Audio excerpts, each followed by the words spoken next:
Released in 2003, written by Brian Michael Bendis with art by Mark Bagley. This is Ultimate Spider-Man Ultimate Collection, Volume 4. Also, make sure you give a thumbs up for spiders. Spider-Man, Spider-Man, does whatever a spider can. The story begins at a sporting goods store. Peter tries to buy new spandex for another costume because he lost his or something. I can't really remember. It's been about 2 years. But he has no luck. So he leaps across town and to school. As the teacher drabs on about the school starting a student news group, MJ, discreetly, asks Peter what's the matter. Peter asks why she cares, and then asks if she does care, why aren't they together? Then their teacher picks up their notebooks and reads them out. After class, Peter runs into Flash Thompson, and he asks to talk to Peter outside. They stand there for a little bit, and then Peter's like, sure, I'll go outside with you. So you can, pants me? Or dump a Coke on my head? Then Peter calls him retarded because it's 2003 and leaves. Later that night, a woman is chased down by a gang of thugs. They trap her in an alley and pull a knife on her as they prepare to do whatever they're about to do. Down drops the human spider. Peter then beats their asses and webs them all up, and he asks the woman if she's okay, and she tells him that he lost a piece of his mask. Peter quickly realizes that the eyepiece fell off of his giant head and goes, okay, nobody move, and starts crawling on the ground looking for his contact lens. Later, Peter attempts to fix his suit in the basement when Gwen comes downstairs. She asks if he's going to the party tonight, and Peter says he has no idea what she's talking about because people don't invite him to parties.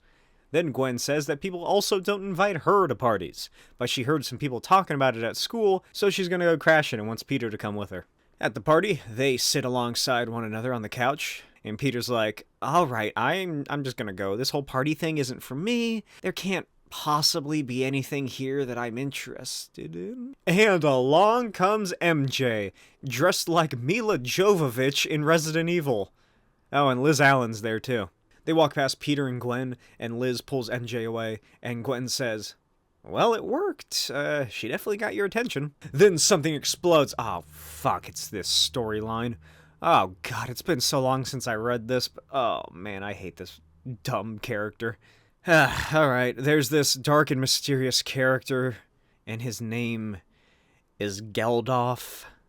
He's a dumb-looking Latvian orphan who everyone loves for some reason, even though he looks like the villain from Osamu Tezuka's Metropolis. Then the police show up and everybody scatters like Ratatouille. Peter and Gwen run into MJ and Liz, who they help escape. Then they wait at a bus station where they all exposit about Geldof, and finally the bus picks up its fares, and MJ invites Peter over to her seat. She says she was just thinking about how funny it is that, he has to ride home on a fucking shitty bus when he can easily just web swing back in his costume. And then Peter tells her that he lost it, and MJ's like, again? Are you serious? Then they start talking, and MJ brings out a little folded piece of paper. Peter asks what that's about, but MJ doesn't say anything. Eventually, the kids arrive near their neighborhoods, and the bus departs. MJ asks to talk to Peter, so Gwen and Liz wait under the streetlight as the two walk off. MJ holds the piece of paper again, and she tells Peter that she's been carrying it around for a while now. And MJ says that she'll give it to him if he promises not to open it until he gets home. At which point, his spider heart begins racing much faster than it ever has when he fights thugs or supervillains. Peter agrees, and she hands it over before walking off with Liz. Gwen asks what that was all about, and then she asks if he wants to bet that she knows exactly what that paper says. Peter, if I ever get the guts to ever hand you this, Peter, I'm just going to come out and say it. I love you. I totally love you. I have loved you for a very long time. Since way before you got bit by that spider. Since way before all of this stuff with us. Tonight you came over to my house in the pouring rain, and I know you had a lot of other things you wanted to say to me, and I can tell you've been going through a lot of stuff. You told me that you love me too. You do. You love me. I think I knew you did, but you actually said it, and I know that's a big thing for you. I almost fainted. You have no idea how sorry I am for the things I said that day in the bleachers. Not what I said, but how I said it. You are my best friend, and I don't want to live my life without you. You have no idea how miserable I've been. I need to find ways to communicate myself more, I need you to help me do that, but I am so scared of how serious my feelings are for you.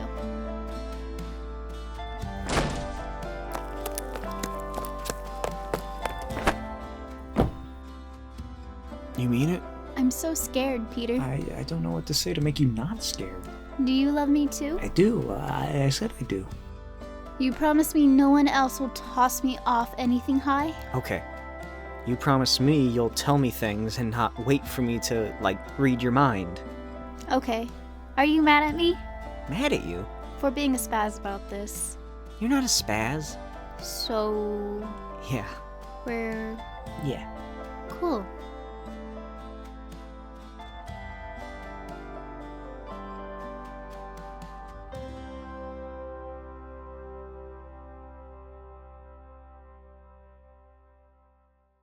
The next day at school, Peter walks past a row of lockers that have been tagged Geldof Rules! MJ comes up to him and kisses his cheek, and Peter's like, ew, gross, can we not do this in front of the Geldof graffiti? They speak a little bit, and then Flash comes up and asks to talk with Peter again.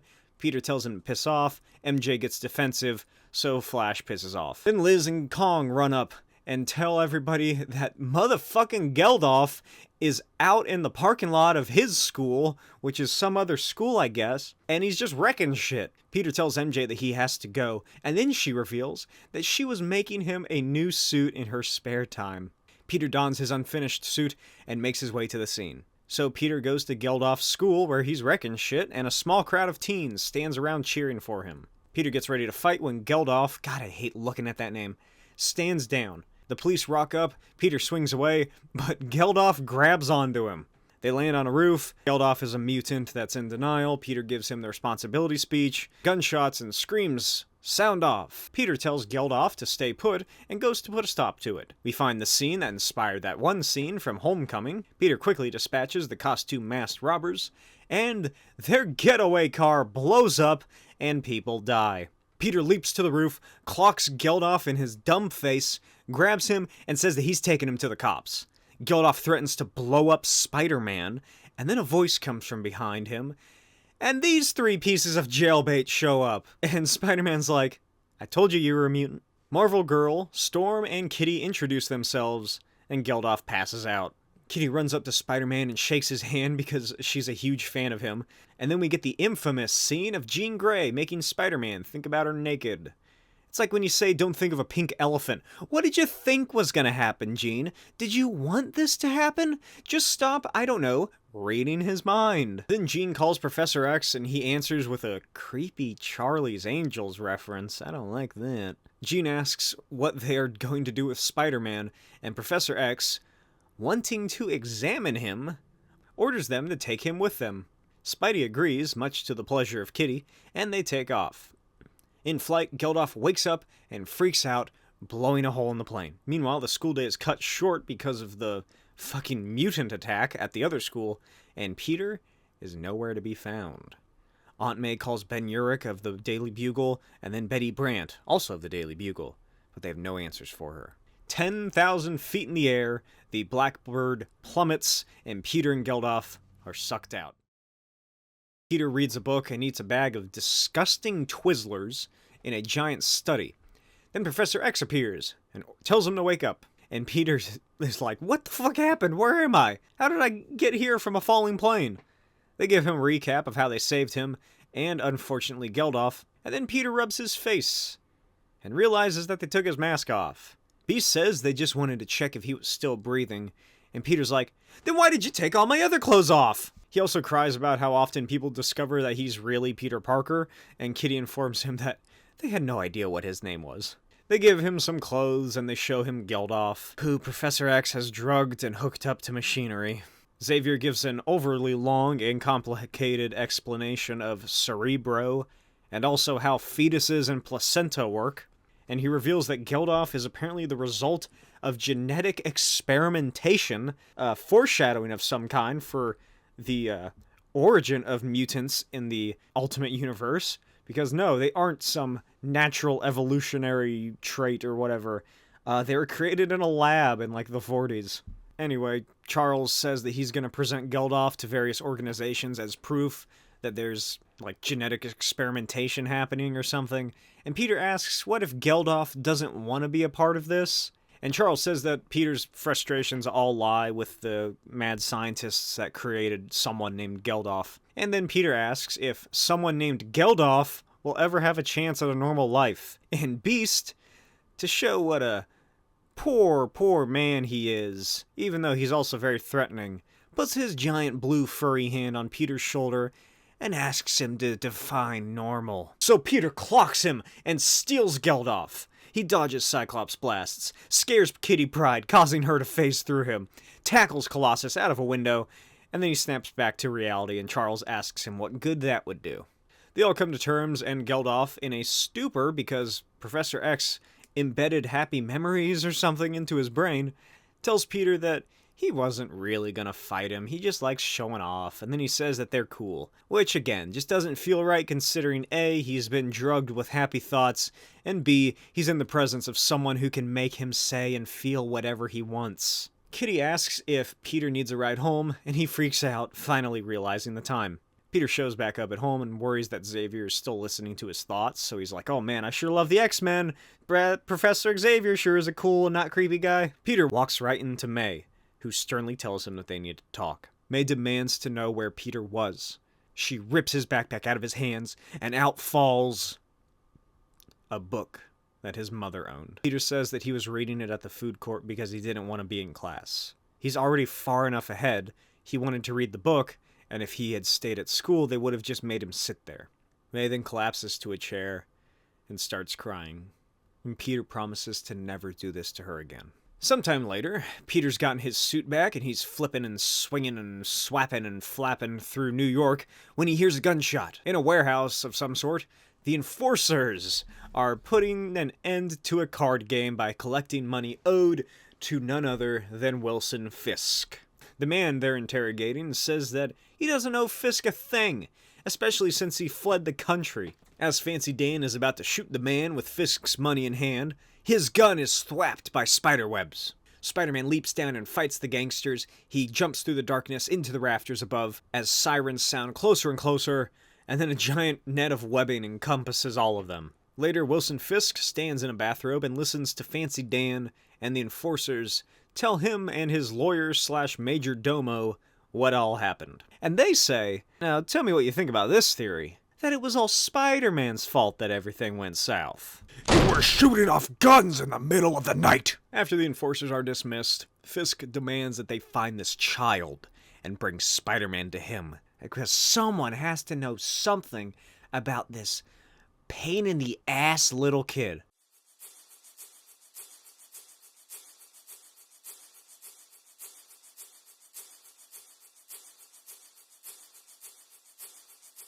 Elsewhere, MJ brings Peter a list of people who knows he's Spider-Man. It's a very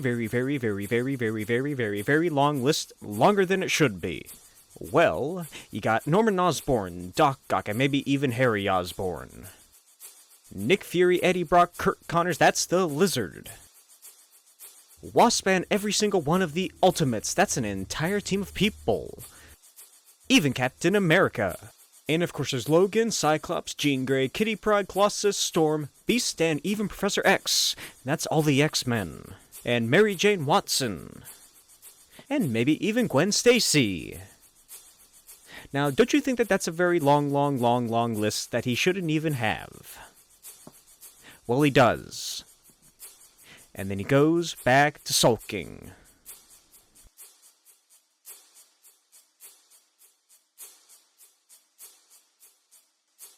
Something else that's been happening that I didn't bother mentioning until now is that there's a man named Sam Bullet running for district attorney or something, and he's using a Spider-Man smear campaign to get elected. So now people hate Peter even more than they did before. Also, Sam Bullet is in the pocket of the Kingpin. And to make matters worse, the Kingpin has been cleared because the evidence against him in a murder trial was deemed inadmissible. As Peter's packing up because he got fired, he goes to Robbie's office to grab some floppy disks, and he ends up getting into an argument with Jonah, who double fires him. Peter then suits up and swings away from the Bugle as he rages in anger over everything going on. He lands on a lamppost in front of Fisk Tower, turns, an anti-Spidey, pro-Bullet billboard. Then he decides that if everyone says he's such a piece of crap, he'll act like it.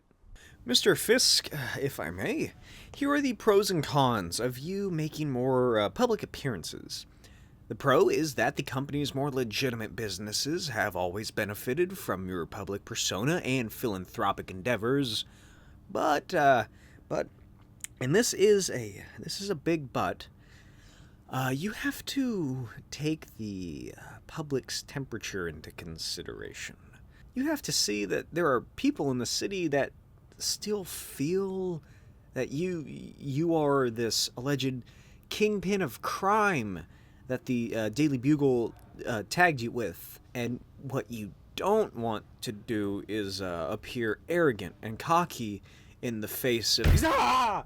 Looks up to see Wilson Fisk looking down and smiling. Fisk makes a call me sign and then waves Spidey away. Spider-Man loses it, starts bashing on the window to no avail, and swings away. Later in class, Peter gets into an argument about how bullshit it is that Fisk was allowed to walk when the court just threw out evidence about him killing someone, and the teacher kicks him out of the classroom and he is suspended. Then he goes and visits Aunt May at her work and tells her about losing his job and being suspended. Aunt May thinks that Peter's getting emotional about the whole Fisk situation because of Uncle Ben being killed, and Peter's like worrying about the man who did it being freed, which I'm sure at a certain level of his subconscious, that's definitely what's happening, but more or less on the surface is because, he's Spider-Man. She says it's okay to feel upset, and then she calls the Daily Bugle. In Jameson's office, Ben Urich recounts his tale of interviewing Sam Bullet about his campaign and connections with Wilson Fisk. Eventually, Bullet threatened him and destroyed Ben's recorder, but luckily he always keeps two on hand. Then Jonah says that Ben instigated the violence, and Ben gets angry and says, "I agreed to write a stupid fluff piece, but Bullet crumbled after barely 2 minutes.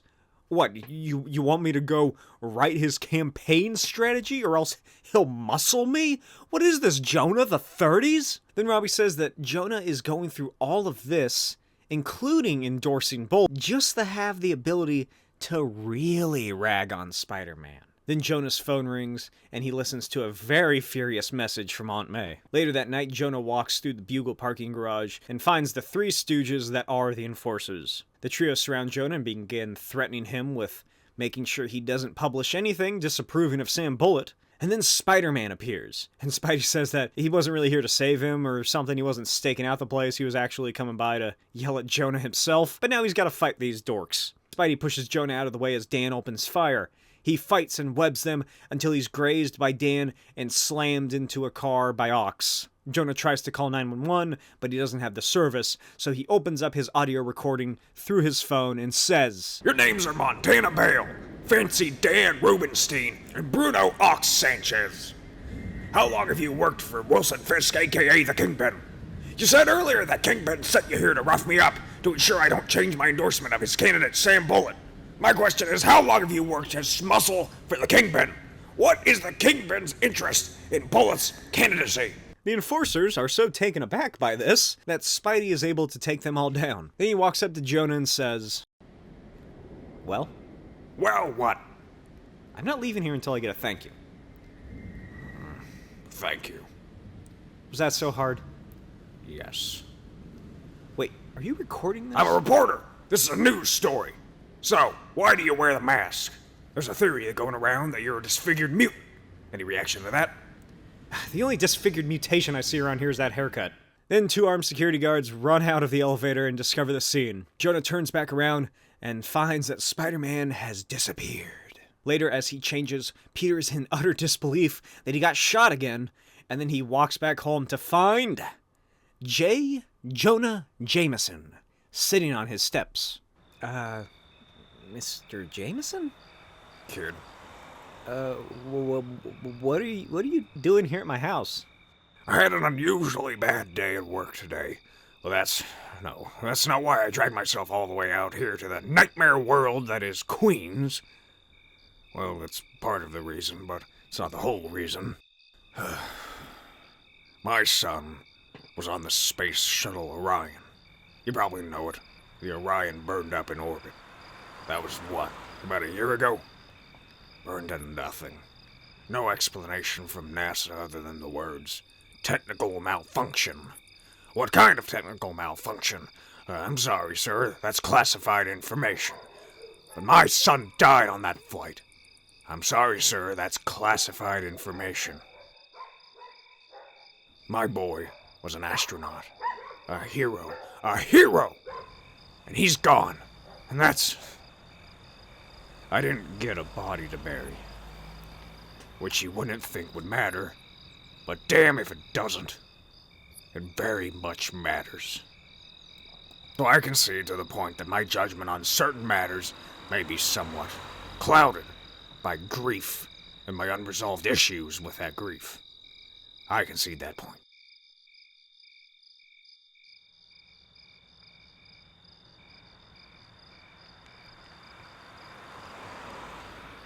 I don't see how this Spider-Man is a hero. You asked me this. This is what got you fired. Heroes don't... That's not what a hero is. Astronauts are heroes. People in creepy masks are not. So I'm having trouble reporting it. And I have trouble describing my trouble to people when they question me on it. And it now seems to have affected my integrity as a reporter, and that's going to end. Today was a big eye-opener. There. That's the thing, so there.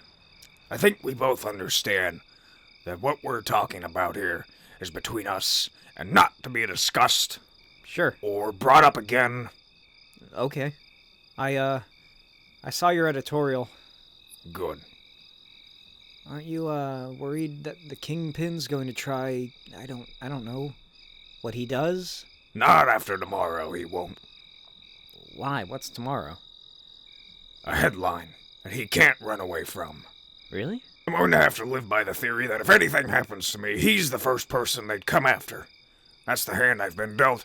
That's what I'm going to stand behind. So, you can have your job back. I can? You were right. I was wrong. You can have your job back. Well, that's... Okay, I mean, maybe I am too young to work there. Where are you going to work? The mall? Sell corn dogs on a stick? You're a bright boy with a huge future in front of you. In between things, I'm going to have you tag along with Ben Urich on the assignments. Little assignments. See the city the way a reporter sees the city. When I was not a little older than you, I was working copy, and the editor at my paper did that for me. Set me out, changed my life. You need to see the city for what it really is. So, you understand each other? Yeah. Good boy. Oh God, why did I decide to do that? A day later, Kingpin eats at a rooftop restaurant alone. Then he looks up from his steak and discovers Spider-Man chilling across from him with a newspaper reading, "Kingpin cronies blow lid." Spidey says that he just doesn't get it. He doesn't get how the hell Fisk is just walking around freely, even though the entire world knows that he's a murderer, and a liar, and a thief. But he vows that one day, he'll figure it out. But he just stopped by today just to get a good look at Fisk, to see if he could figure out what he is. Fisk looks up from his steak and says, Well, young man, I'll tell you what you see. You see the face of a man that one day will find out what you really are. And where you go to school. Because someone out there knows. And I will find out who they are and who you are. And when I do, I will personally come over to your house and I will teach you exactly what I am. Are you hitting on me? Spidey stands up and Fisk quickly realizes that his feet are webbed to the ground, and then Spider-Man swings away. An unspecified amount of time later, the Black Cat sexily stands atop the Empire State Building. She fires her little grappling gun and fucking skates across it and sneaks into an office building. She makes her way into an office room and discovers a hidden safe, which is open using a fake file in a desk. And inside, she discovers an ancient stone tablet. Then she escapes to the roof and comes across Spider-Man, who I bet really wished he had not chosen skin-tight costuming. Black Cat sexily dives off the roof, and Spider-Man's like, "Oh my god, she just jumped off the roof!" He dives after her, and as he plummets off, he realizes that she just stuck to the side of the building. Black Cat runs away on the rooftop, but Spidey leaps back up and over her. She kicks him in the chest, flips him onto the ground, and steps on his head. Oh god, how lucky. She sexily says that crossing a black cat is 7 years bad luck and runs away. Spider-Man tries to give chase, but he quickly falls on his ass. And then Black Cat sexily looks back and smirks before diving back off the roof. Peter runs to the edge of the roof and looks around, but she's disappeared. Later, Peter and MJ chill around, and Peter says that he's been thinking of putting the suit away for a little bit and being a regular teenager. He asks if she would be okay with that, and MJ says of course she would, but she doesn't want him to stop being Spider-Man. He has to do what he has to do. If he wants to stop, she's okay with that. If he doesn't want to stop, she'll be okay with that too. Then Peter says that he's tired of talking about himself and asks what's going on with her. If she's okay, if things are better with her dad. They're not. MJ says that her mom caught her dad cheating on her, that she hates him and doesn't understand why he doesn't just leave already. Peter says that he would never cheat on her. MJ tells him that she loves him, and Peter says that he loves her too. And then MJ says, No, really, I love you. I really love you too. You want to get married? Right now? Do you think we'll get married? Yes, I think we will be. I do too. You are so crazy. Then Aunt May calls them upstairs and tells MJ that her father's here. He read through her diary. May says that they should probably do this someplace else, like their own home, but MJ's dad says that this involves both of their kids. Craig Watson opens the page up and reads, "I almost died tonight. If Peter hadn't been at the bridge, I don't know what I would have done." MJ gets very upset and runs out of the house. Craig demands to know what the hell happened at the bridge and what Peter did to his daughter to put her in danger. Peter stays silent and Craig says that he and MJ are through. Then he starts screaming more and more and May threatens to call the cops on him. Craig removes himself from the house and May asks what happened. Peter says that they were at the park and walking across a bridge, but MJ slipped and Peter caught her. She asks why he didn't say that to Craig, and Peter says that's because Watson is a dickhead. May asks him to stay away from their house for a couple days and she'll talk to MJ's mom. Then Peter asks if Craig is going to hurt her. May says no, but then she puts on her coat and tells Gwen to come for a walk with her. They leave and Peter stands alone in the kitchen. Then he walks over and watches the television and sees a news report of an amateur video filmed of Spider-Man and Black Cat on the roof. Elsewhere, Fisk's major domo also watches the broadcast. He speaks to the man that Black Cat burgled and tells him that he better get that goddamn tablet back. At school, Peter laments that people think that he's a cat burglar. MJ says that they shouldn't be talking because of her dad. In fact, she even heard him this morning phoning private schools. Peter says he's bluffing, and MJ says that Peter just doesn't understand. And Peter gets upset that they're letting this get between them. MJ says that he doesn't get it because he doesn't have a father, and quickly realizes what she said. They argue more, and then MJ storms off. On the upside, Peter has been rehired. At the Bugle, Robbie rocks up and gives him some personalized ads to log into the computer. Peter opens up the first envelope and finds a whole lot of cash for a little half-page ad. Robbie grabs the envelope and reads out a message from the Black Cat, inviting Spider-Man to the roof where they first met. Later, the man who Black Cat robbed purchases help of a mercenary named Elektra. Oh, it's Elektra. She looks terrible in this version. That night, Peter tries to call MJ, but Craig answers, so he puts the phone down. Then he remembers the invitation from the Black Cat, and he slips out. Spidey arrives to find Black Cat has sexily set up a little wine and dinner. They speak, and Peter sits down and has a glass with her.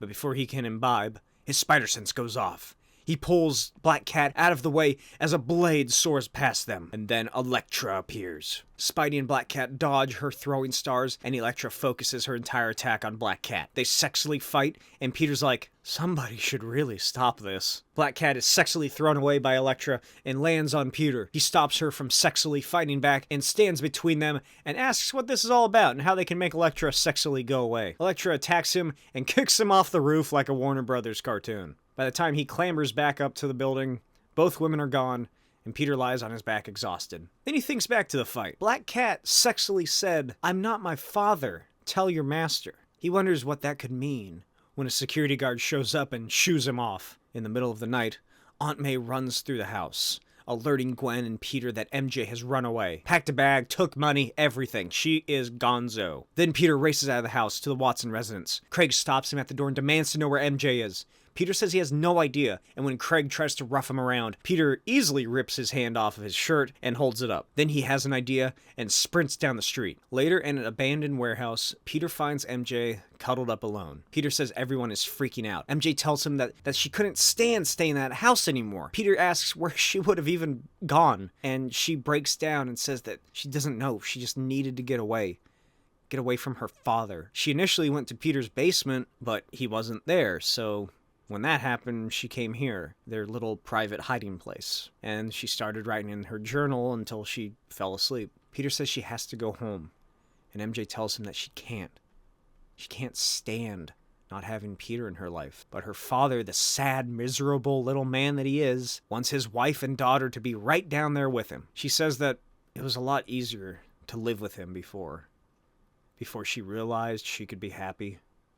Before she was with Peter. They embrace and MJ says, Can we run away together?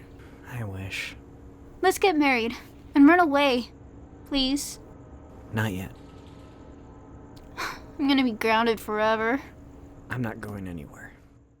At the Bugle, Peter nods off and dreams of Black Cat and what she said to Elektra about Elektra's master. Then he uses the Bugle records to look up cat burglars, robberies, and thieves. And he finds a cat burglar who was caught, named Jack Hardy. And he also discovers that he had a daughter named Felicia Hardy, and she has apparently been working for one of Fisk's businesses. Cut to Felicia's home. Kingpin strangles Felicia with his giant hand and demands to know what she, the pitiful daughter of an even more pitiful criminal, did with his tablet. Then Spider-Man appears. Felicia punches Elektra into Spidey, and she escapes Kingpin's clutches. Peter webs up Elektra, and then focuses on Fisk, who he quickly does away with. Then he climbs up to the roof where he finds Elektra standing with the tablet. He says that she has to stop this. She's gonna die if she keeps trying to fight Fisk. Felicia says that they already killed her father, but she is going to destroy Fisk.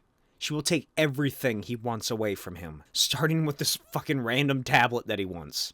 Then Fisk crashes out of the doorway and onto the roof. Felicia smiles and hurtles the tablet over the side and into the ocean. And then a sigh flies through the air and embeds itself deep into Felicia Hardy's chest. She plummets back and over the roof as Spidey dodges an attack from Elektra. Somehow, Fisk and Elektra are gone when he climbs back up. I mean, you know they're still in the building, right? They're probably just running down the stairwell or something. He also looks over the edge where Felicia fell and sees nothing. As the police arrive, Spidey swings away.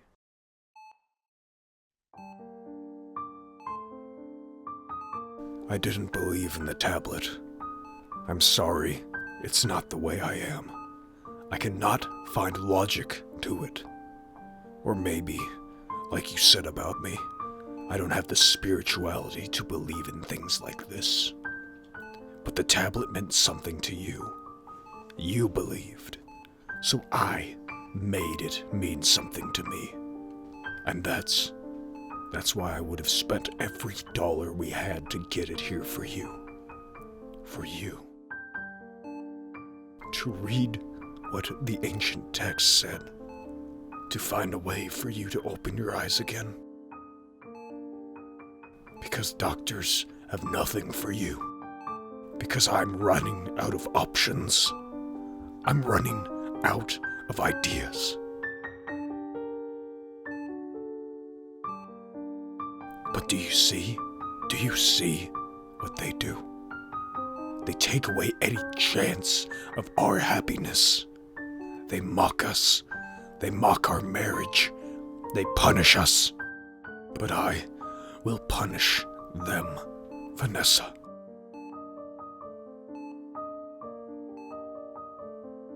Please. Please wake up. Please.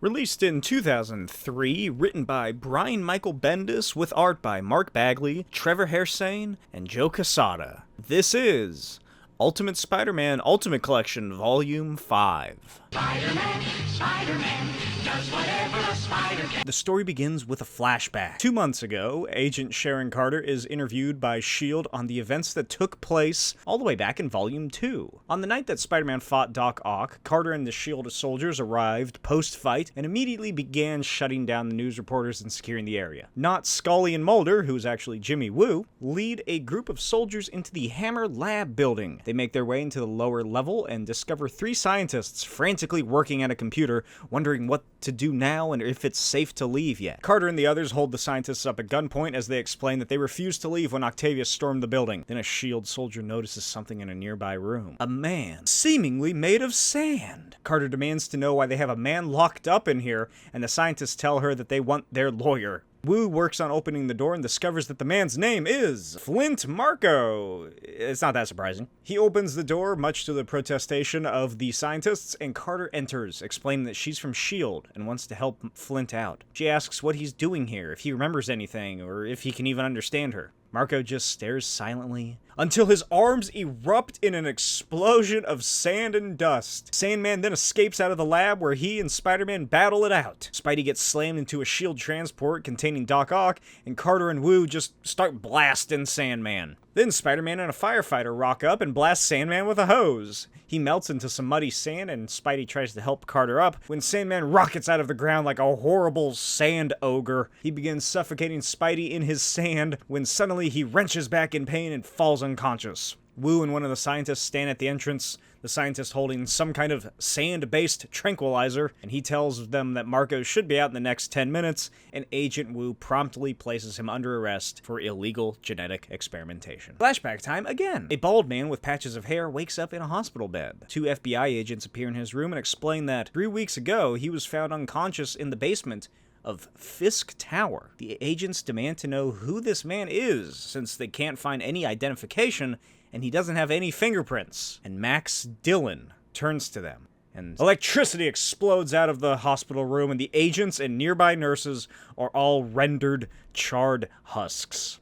Electro escapes into the city in his full electrical form and wonders what the hell happened, how he got beaten by a kid, and what is he gonna do now, because he's out of the job. Then he's struck by energy that negates his powers and plummets onto the hood of a car and into the street, and the Ultimates appear. Well, 3 of them anyway, and place him under arrest. In the present, Otto Octavius, Max Dillon, Flint Marko, and Norman Osborn are having a therapy session in their S.H.I.E.L.D. prison. Otto says that now that he has had his arms successfully removed, he feels that he refused to take responsibility for any of his actions. Instead, he blamed it on others and began lashing out. Max says that he doesn't give a shit about this new age FBI box they're all locked in. How he got his powers is none of their business. Flint Marko says that he thinks these people are all a bunch of girls for whining so much. And Norman quietly says that he'll do anything they want, say whatever they want, as long as they bring him his boy. Hank Pym, who is, ironically enough, running this therapy session, is then asked by Norman why he and Otto are forced to wear the large nullifier collars that Reed Richards designed. After all, Otto had his arms removed, and Norman always needed to inject himself with the Oz formula to become the Green Goblin. Then Nick Fury walks in, having just finished playing basketball, and tells them it's because he said so. Norman demands to know where he is, and Fury explains that they're still in the same secure S.H.I.E.L.D. compound that they've been at for months. They're detained as illegal, unnatural genetic mutations. Fury tells them to just play nice, because the only person who actually gives a rat's ass about them is Hank Pym, and he only does so because he gets to run his little, project on him, or whatever he's up to. And if it were up to Fury, they'd all be lobotomized and or left to rot in a dark, cold cell. Then Fury tells him to cooperate and leaves. Sometime later, our favorite Australian nature boy, Kraven the Hunter, is interviewed about his run-in with Spider-Man, Volume 2. The host asks him how he's doing after the public defeat by Spider-Man, the arrest for public endangerment, getting deported, and his acclaimed television show being canceled. Kraven says he's reinvigorated, and he has a brand new TV special, pay-per-view as a matter of fact, of his new hunt of the Spider-Man, and it'll be airing this week. After the show, Kraven leaves with his agent and cameraman. His agent tells him that they got the stuntman from Mission Impossible 2 and Mimic ready to suit up as Spidey, but Kraven wants the real deal. Then they're stopped by Captain America, Thor, Wasp, Black Widow, and Hawkeye. Mr. Kravenov, we'd like to have a word regarding evidence in our possession that you have illegally tampered with your genetic structure. You do know that that is against international law. Hawkeye. Yeah, the guy can haul it, I'll give him that. Right, Calf? Bloody fucking hell, you cunt! Later, Agent Carter escorts Kraven to a cell where he rips out of his restraints and turns into a horrific lion man monster. Then he's electrocuted and carried away and locked up with the other Sinister inmates. This is something that Kraven has done a lot to him for some reason, and a lot of adaptations, like cartoons, mostly, is what I'm thinking of. Just for some reason, Kraven is always genetically altered to be some sort of were creature. Like, it's either a werewolf-esque lion, big cat thing is usually what they go with. And I don't know why. He's already a pretty formidable foe. I guess it's just they want to make him sort of more on the level of, like, a Green Goblin or a Venom. But it's odd that it's always Kraven who ends up becoming this genetically altered, freakish monster. And is this where it started at? Sometime later, Otto stands before Hank Pym and the other S.H.I.E.L.D. doctors. He tells them that he'll cooperate however they want. Otto says that he's realized that he needs to do something of value with his life before he dies. And after spending time in this prison with the others, and the countless numbers of therapy sessions, he wants to get his life back. He wants to contribute and return to his life as a scientist. He wants to help. Pym says that they'll get back to him on this. Later, Fury reveals to the Ultimates that they're housing the villains, and Pym has also been allowed to return to S.H.I.E.L.D. as the head of his project. Fury tells them about how Doc Ock has come forward to offer his expertise to S.H.I.E.L.D. Thor asks why Fury is even bothering to consult them. And Fury says that if anything goes wrong, then they're going to be the ones who have to deal with it, and he just sort of wanted to give them a heads up. Cap asks if any of these palookas are the way they are because of Fury and S.H.I.E.L.D. Fury says yes, and Cap silently leaves. Later, Otto is brought to a S.H.I.E.L.D. research facility. One of the lead scientists says that they have a surprise for him, and they reveal Otto's mechanical arms. We're all just so impressed with the design and maturity of your apparatus. We read about it, but to see it, we just want to find out what happened regarding the arms, specifically how they adhered to your nervous system as they did. I had those very same questions. I initially thought it had to do with the recognition chips in the framework, but then I began to wonder if it was more mental. If the Oz formula explosion I was exposed to had something to do with it. And I know this sounds strange, but perhaps the Oz formula did somehow open a latent mental ability. Maybe I always had some sort of psychic abilities, some kind of low-grade mutation, because I hear them, not calling to me or anything crazy, not calling to me. I know it sounds silly. It's very hard to explain. You'll just have to take my word for it.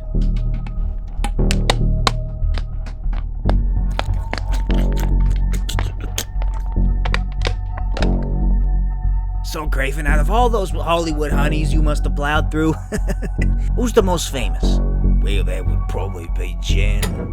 What the hell? What's going on? Hey, is this some kind of mindfuck? Power grid was terminated at the source. Only one way to find out.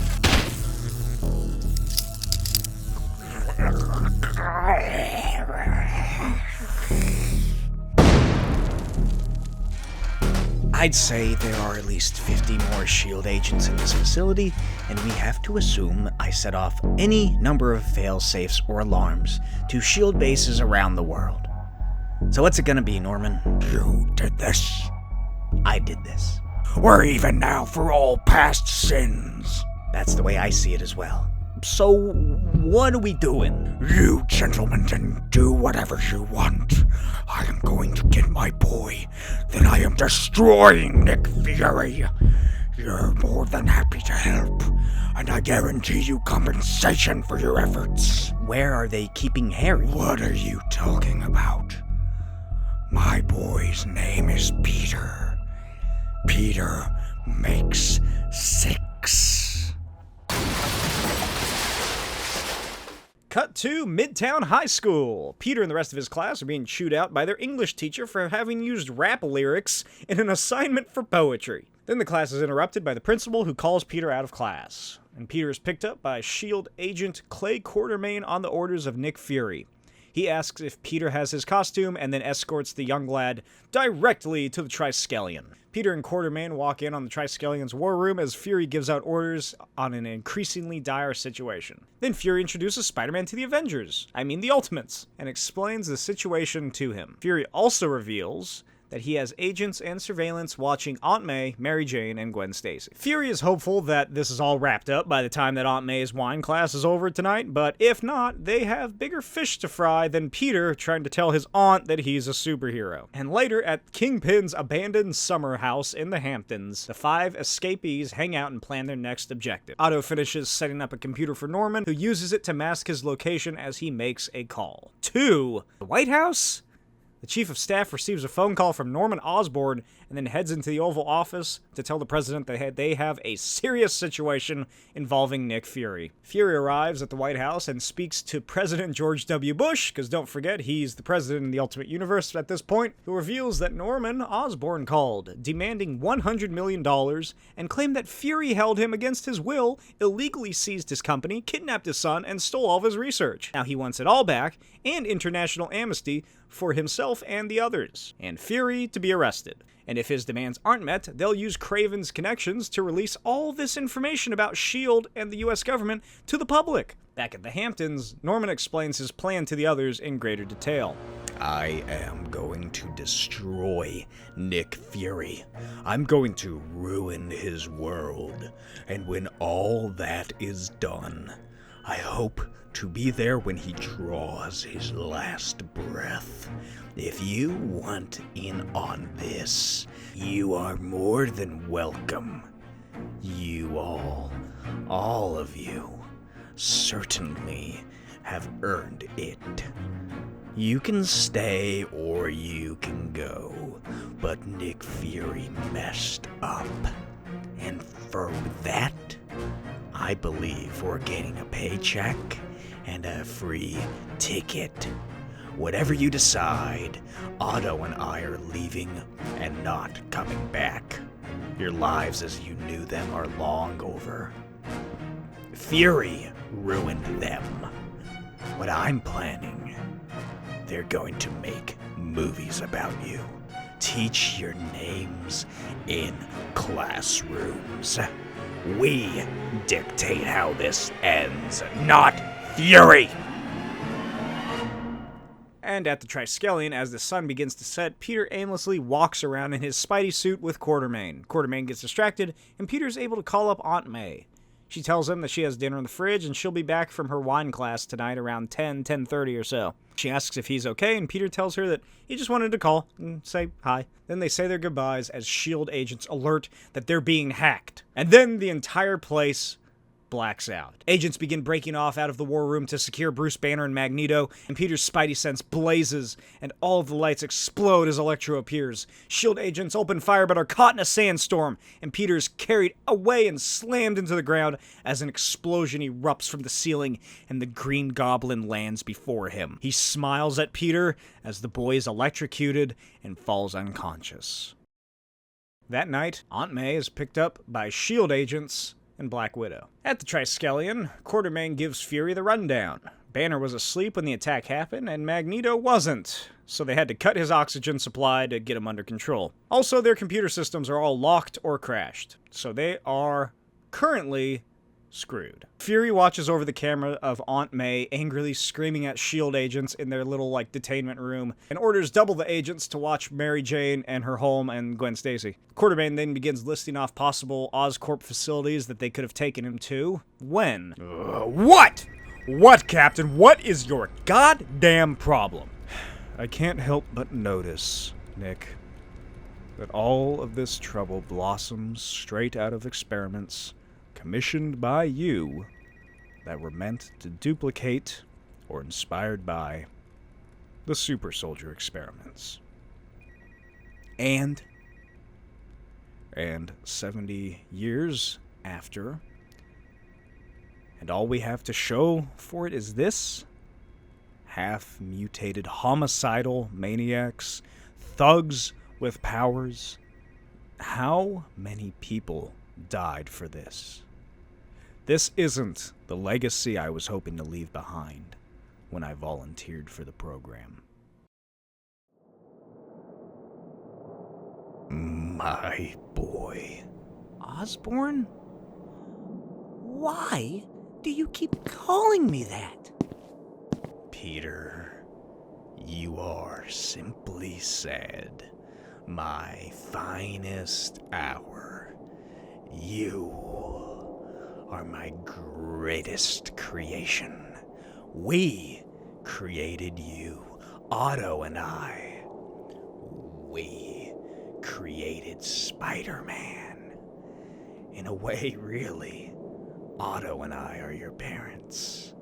You were just like everyone else.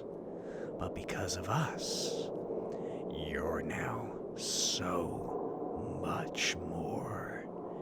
You're absolutely perfect. And you are all kinds of crazy. It's okay, Peter.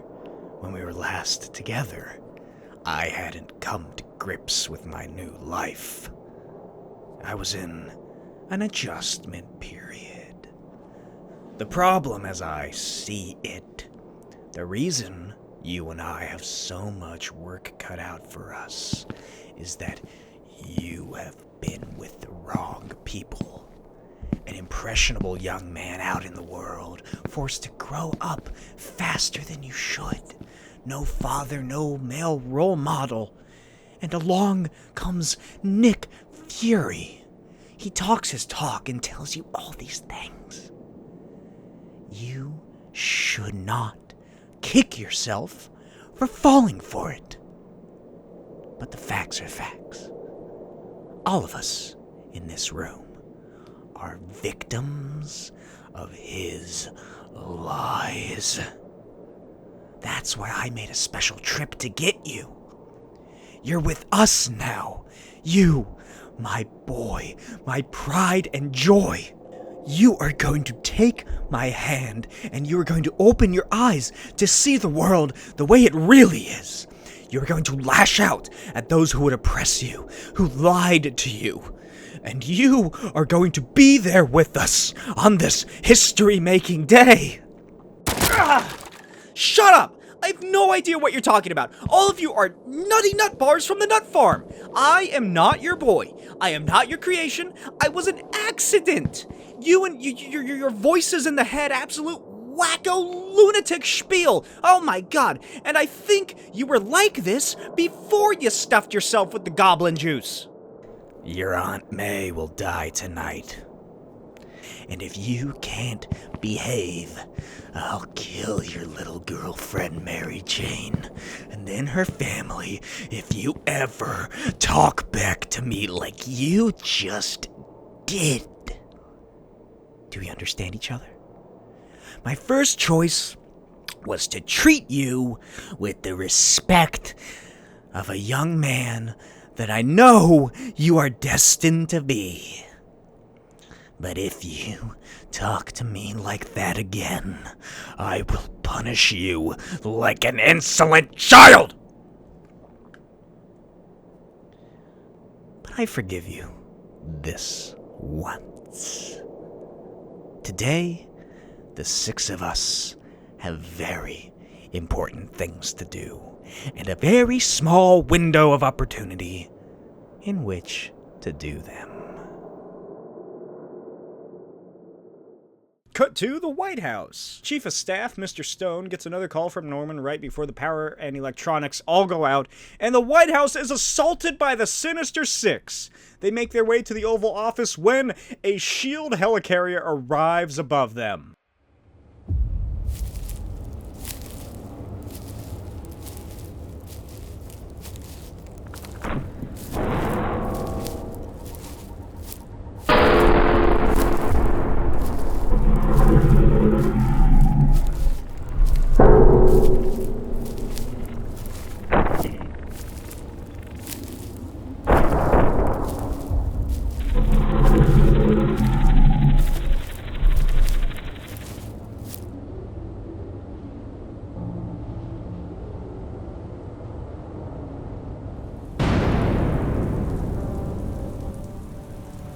boy, do something useful.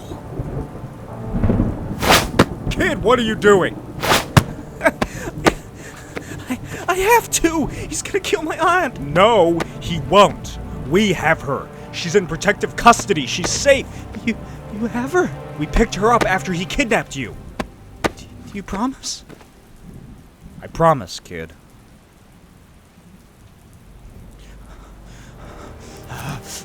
Hey! Jolly Green! I told you. I am sick of having you in my life! I can't even...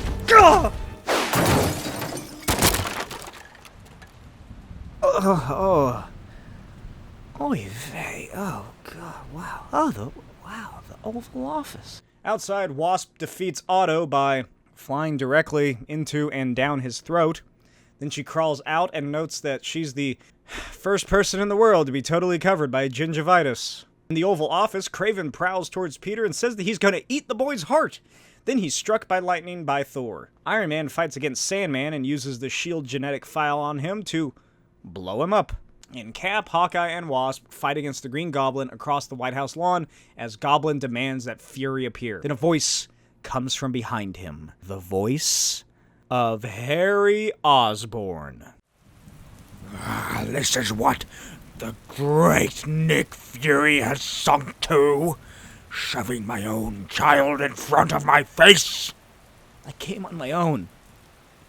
He told me what you were doing. Please stop this, Dad. Please stop. This is Stark. Load me Osborn's genetic sequence immediately. You need to stop. Please just stop.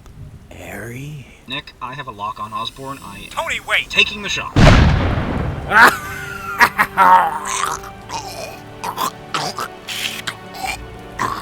I'll kill you all.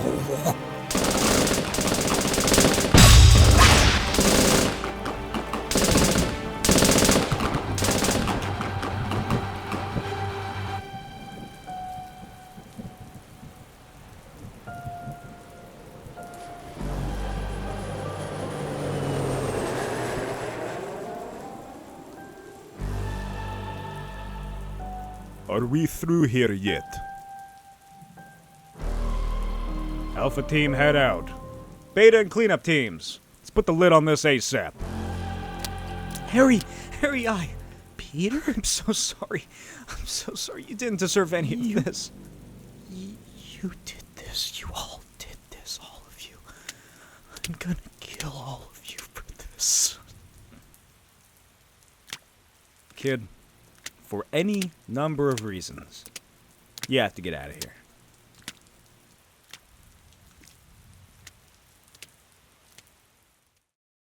Later, a presidential address is given regarding the act of terrorism. The Sinister Six are all returned to S.H.I.E.L.D. Janet overlooks a still unconscious Hank Pym. Peter's reunited with Aunt May as she calls S.H.I.E.L.D. Nazis for not telling her anything, and they're taken home. And Captain America and Nick Fury overlook Norman Osborn, now rendered a horrific half-human abomination, as he is placed under cryogenic stasis.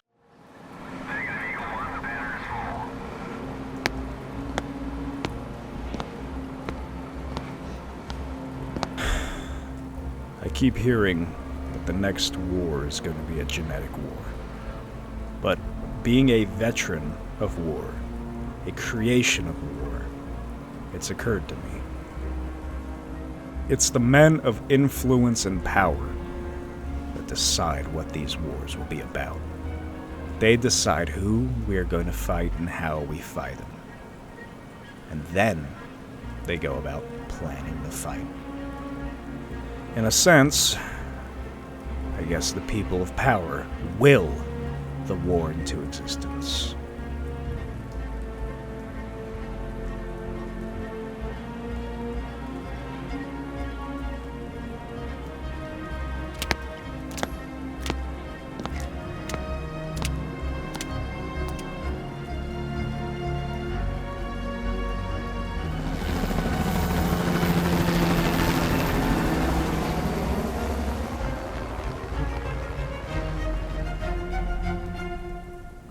The end. Released in 2003, written by Brian Michael Bendis with art by Mark Bagley, this is Ultimate Spider-Man Ultimate Collection Volume 5. Spider-Man does whatever a spider can. Several months later, long enough that everything is more or less back to normal, Aunt May tells Peter and Gwen that she doesn't want any hanky-panky while she's gone to visit family in Florida for a week. Gwen and Peter make fun of her for saying hanky-panky, and then Aunt May is like, oh jeez, now I gotta hear it in stereo. Aunt May then gives them $300 for food or emergencies, tells them to contact the Watsons down the street if there's anything serious, then she kisses their foreheads and tells them that she loves them, and heads away. Notice how she didn't say no parties. Yeah, that's because we don't have any friends. The two head back inside, and Gwen asks for her half of the loot. That night, Peter wonders many things, most of which are the typical problems of a teenager. He doesn't have any money, he's always hungry, he wonders how Mary Jane is since she's still grounded.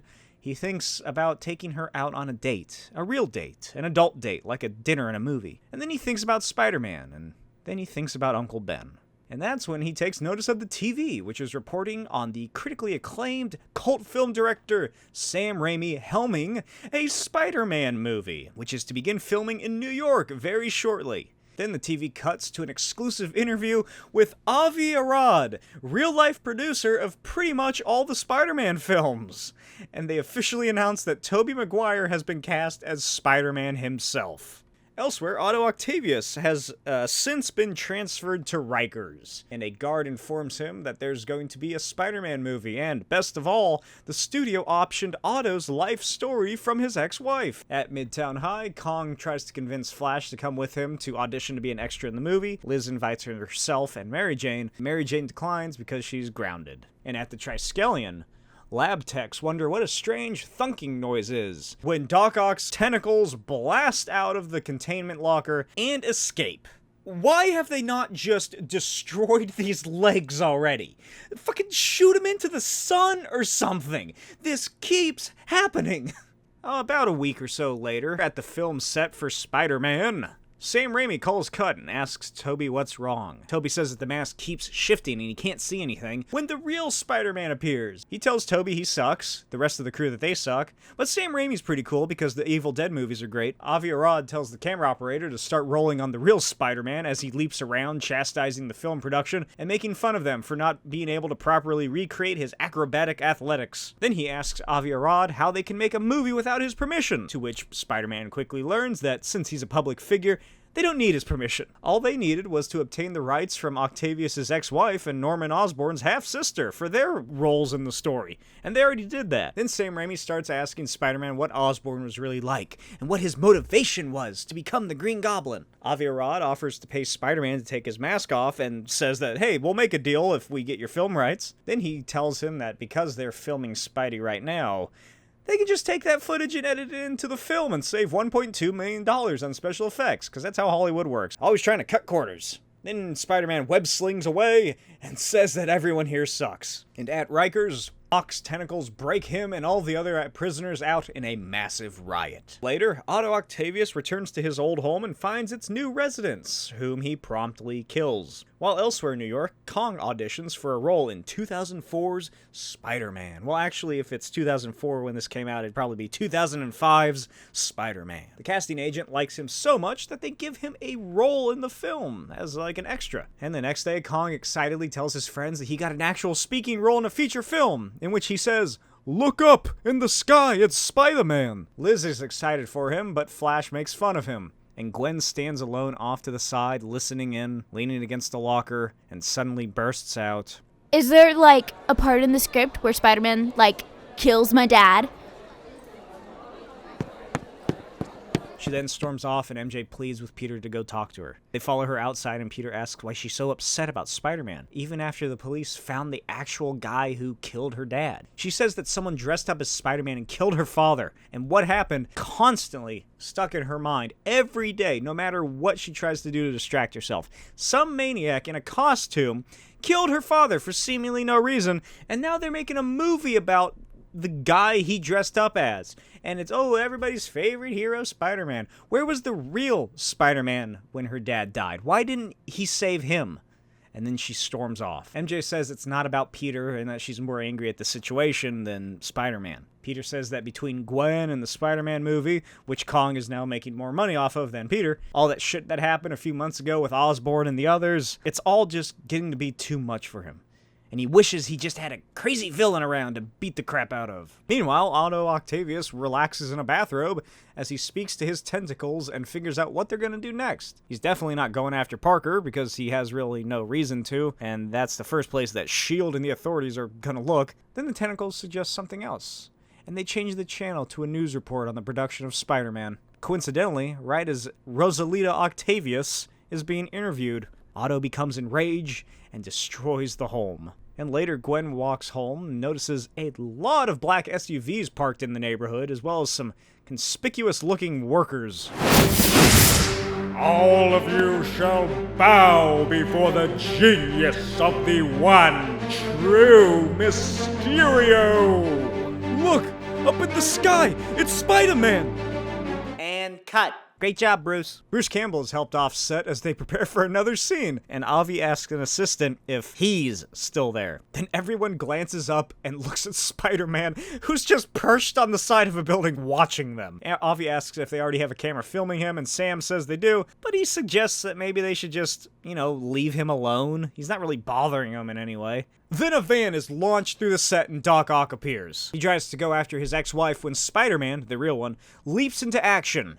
Also, Doc Ock, just coincidentally enough, is wearing a costume similar to his appearance in Spider-Man 2. Meanwhile, at home, Gwen gets super paranoid because the black SUVs are moving around, and a bunch of random people, even those she didn't see, break out into sprints into the black SUVs, and they all speed off. She's like, what the fuck is going on? Spidey and Doc Ock fight for a while as the film crews panic, and Avi Arad, Sam Raimi, and Tobey Maguire watch on in horror. Why are you here, Parker?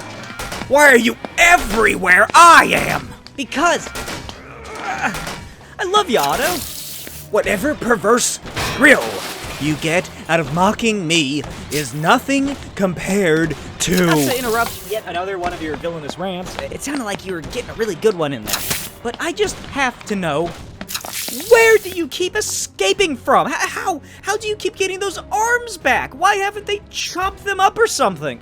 Spider-Man is grabbed by Ock and electrocuted. Ock prepares to begin another monologue when Bruce Campbell's stunt double runs away in fear, distracting him. Otto explains that he didn't even come here for Peter, but since the opportunity presents itself, well, hey, two birds, one stone. Then he's struck on the head by a camera from a black stuntman named Leroy, and Peter says, "Whoa, I thought I got revamped for a second." Okay, that's insane, because this is 2004, and Miles Morales wouldn't be introduced by Brian Michael Bendis until 2011? And according to the Wikipedia page, the initial discussion for a black Spider-Man, specifically in the Ultimate Universe, came around in 2008. That episode of Community with Donald Glover wasn't until 2010. Anyway, the courageous Leroy is launched away by Ock's tentacle, and Spider-Man is able to gain the upper hand and swings Otto around and into a trailer. Unfortunately, he's then struck out of the set and down onto a freeway or whatever it's called in New York. And back at the Parker residence, Gwen is trying to calm down when MJ arrives with great news. She's now a free woman who has officially been ungrounded because, get this, her mom finally kicked her dad out of the house. And he did! He left! He's gone! She calls to Peter, but Gwen tells her that he's not here. They make some small talk and chill in the living room when they see the news of Spider-Man and Doc Ock fighting at the Lincoln Tunnel. MJ says she forgot to do something back at home and quickly leaves. And Gwen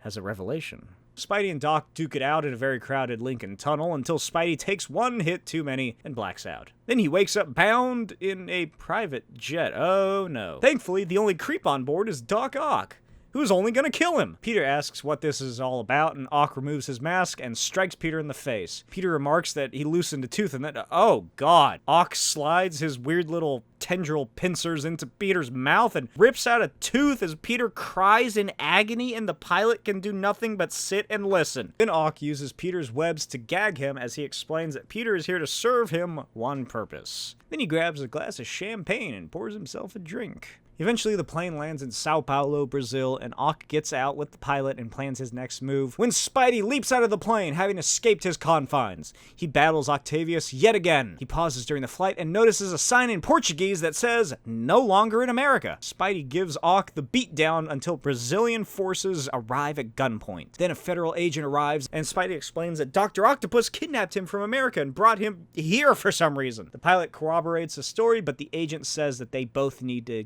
come in for questioning. Spidey then leaps away and disappears into the night. A few minutes later, plane takes off from the airport with a stowaway on board. 32 minutes after the takeoff, Spidey is in the freezing cargo hold, the same place where airlines put animals, so he cracks open some suitcases until he finds enough warm clothing.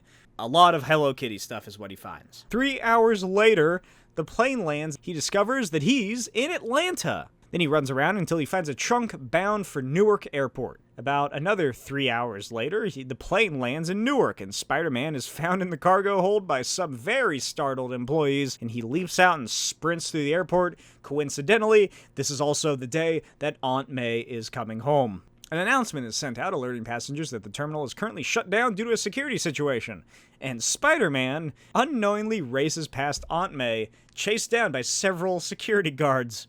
Peter hitches rides out of Newark and races Aunt May home. He leaps over rooftops, sprints atop telephone poles. He succeeds! He lands in the backyard and runs into the basement. Okay. As terrible as that was, at least Otto is in custody. Bad guy got caught. Justice is served. A whole lot worse could have happened. Gwen? You did it, didn't you? You are the one that killed my father. It was you. Gwen, where did you get a gun? It was my father's. Gwen, I didn't kill your father. Spider-Man. Spider-Man. A man and a Spider-Man. I know, but it wasn't me. Listen to me, please, listen to me. Listen to me. I didn't kill your dad. I didn't. I am Spider-Man. Yes, okay, I am him. But I would never in a million years kill anyone. It's the opposite of what my whole entire life is about. I'm trying to help people, not hurt them. The cops told you it was a copycat guy. They told you that. The guy admitted to it. I was with you, Gwen, right next to you all day when your dad died. I was there when you found out. I would have done anything for that to not have happened to your dad, Gwen, but I wasn't there. How could I have been in Atlantic City and next to you? I'm sorry I didn't tell you who I am. I don't want Aunt May or you or anyone to know. Please believe me. I don't want her to know. She just couldn't handle it. Not yet, at least. Please, Gwen, please, I did not kill your father.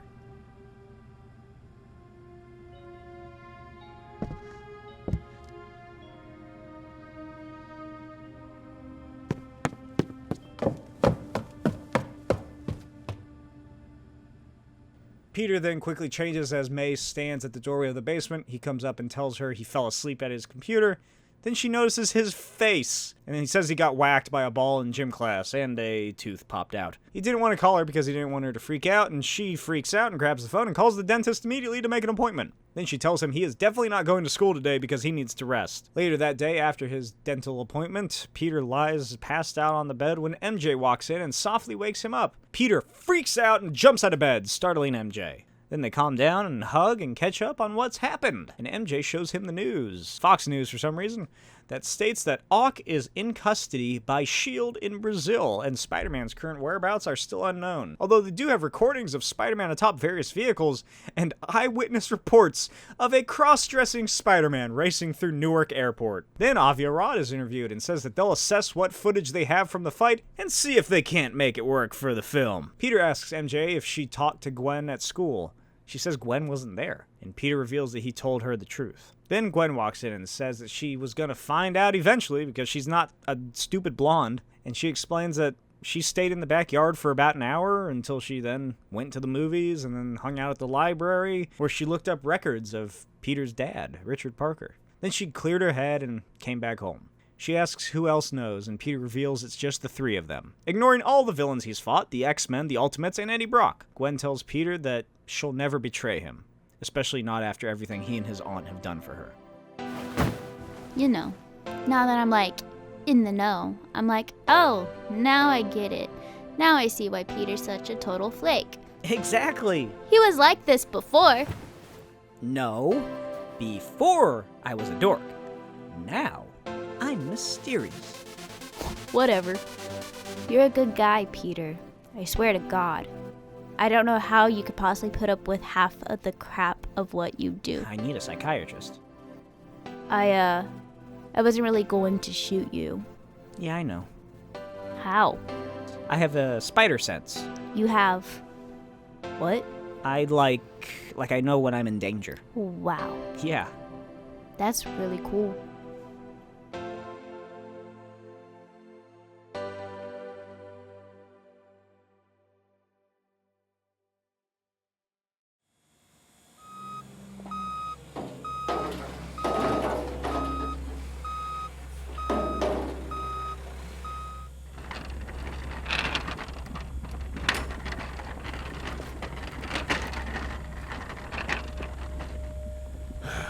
I really had hoped to never deal with you again, Otto. But as leader of the World Peacekeeping Task Force, I have hard decisions to make. One decision I made was to keep these metal arms of yours intact while our scientists examine them. That decision was a mistake. I admit I misjudged you. Your connection, how insane you are. You've murdered dozens, and I imagine will continue to do so with these little tentacles of yours. And because of that, I arranged our special little meeting here tonight. You're sedated just enough so that you can't control your arms mentally, but not so much that you'll miss out on what's about to happen.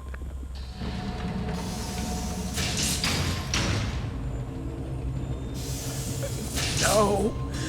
No! No! No, God, please, it was me, not them! It was me! Oh, God, it was me, not them! No, get him the fuck out of here. No. And keep an eye on those for a while, just in case. Yes, sir.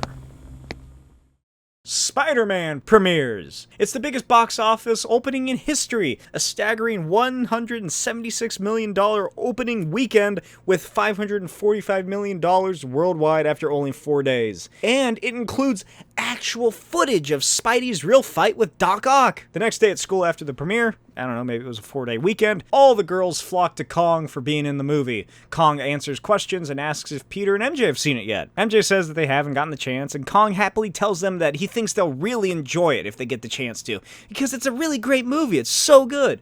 And Peter begrudgingly replies, "Yeah, I heard it's awesome." The end. Released in 2004, written by Brian Michael Bendis with art by Mark Bagley, this is Ultimate Spider-Man Carnage. The book begins with the lizard springing out of the darkness. I bet you're glad I made that little interlude video about the Ultimate Lizard's origins, because it sure as shit is not in the Ultimate Spider-Man comic series. It's in a spin-off. 1 issue to be exact, and I covered it. Check that one out. The lizard moves lizardly around as Spider-Man attempts to fend off the creature, but the monster escapes the lab in which they were fighting and makes his way to the former home of Dr. Curtis Connors. The lizard smashes its way into the home and slinks upstairs to Timmy Connors' room, where the boy violently meets his demise. Then Kurt Connors wakes up in the middle of the night in his hotel room. And I went to the Marvel Wiki page just because I was interested in seeing, like, you know, what characters were in this in case I missed anything to bring up. For some reason, the lizard in this dream is... They have decided on the fan wiki that that is an alternate reality. I don't know why, because this is clearly a dream.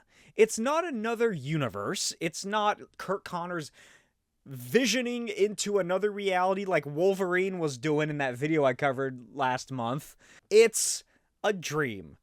And I went to the page edits history, And I was like, maybe it came, like somebody went through the fucking whole Marvel Universe wiki fandom and went to each page where there's a dream alternate reality after Doctor Strange in the Multiverse of Madness, where America Chavez outright says, dreams are alternate realities.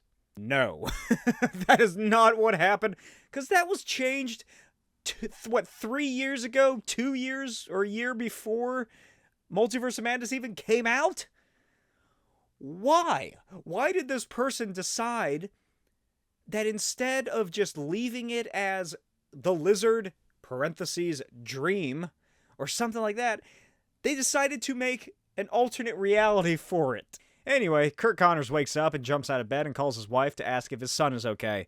His ex-wife chastises him for calling so late, and then Kurt overhears someone else in the background, and he apologizes for his outburst. Then he hangs up and reads the letter that was sent to him by Jim Rhodes of Stark International regarding the grant given to him in his research lab and the upcoming presentation to determine if any research results have been made, whether or not they're going to get their money renewed. It's pretty much the exact same problem he was facing in his origin in that Marvel Team-Up spin-off issue that I covered. Elsewhere, Spider-Man swings through the city as rain drenches his suit, and he follows a parade of police to a museum.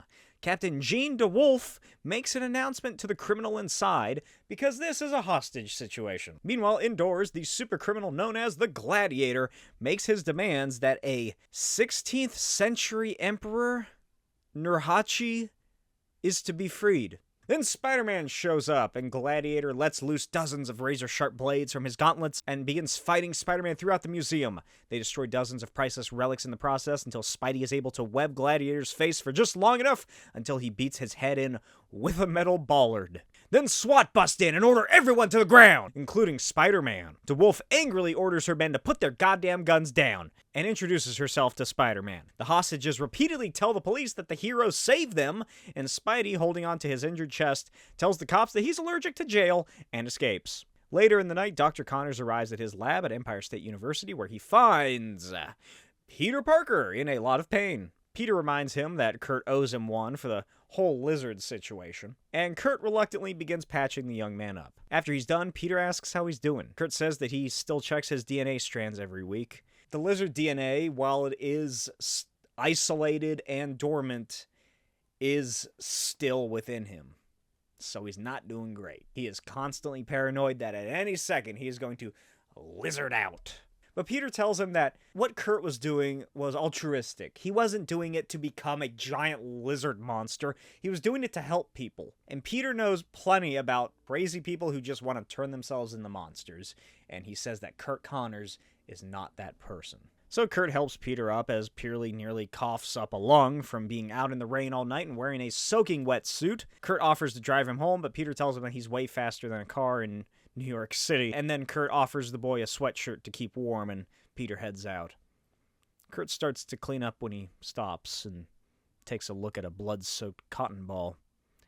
He sets it down and retrieves a glass slide, inserts the cotton ball, and takes it to his high-tech microscope.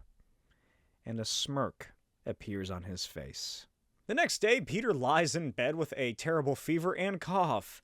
Aunt May finds him and says that he's staying home today. Peter tries to get up because he has midterms, but she is not having it. Then she goes to tell Gwen Stacy that she'll need to pick up Peter's homework from his classes today and heads downstairs to get some medicine. Gwen slinks into Peter's room and asks if he's really sick or if this is a whole Spider-Man ploy that he's doing. But she sees how haggard he is when he asks her to tell MJ that he's sorry that he can't make it today. She smiles and tells him to just chill out and get better and get some rest. And then Peter falls back asleep, wondering how all the supervillains will make it through the day without him. Later that morning at Empire State University, Ben Reilly is called out by a campus security guard. That's right, Ben Reilly exists in the Ultimate Universe. No, it's not that Ben Reilly. It is a completely different Ben Reilly who's a black guy who just happens to have the same name as normal in Ben Reilly. This Ben Reilly is not a clone of Peter Parker, obviously. He is a scientist and associate lab partner, lab assistant of Dr. Kurt Connors at the Institute. Ben and the security guard speak about Dr. Kurt Connors, who checked in the lab last night around 11 p.m., but never checked out. Then Dr. Reilly makes his way to the lab, where he finds Kurt asleep at his desk. And then Ben takes a peek at whatever Kurt was working on, and the results shock him. This one simple trick will leave scientists shocked. He wakes Kurt up and asks what was on the slide in the microscope. Kurt tells him it's nothing. Well, it'll be something, but not yet.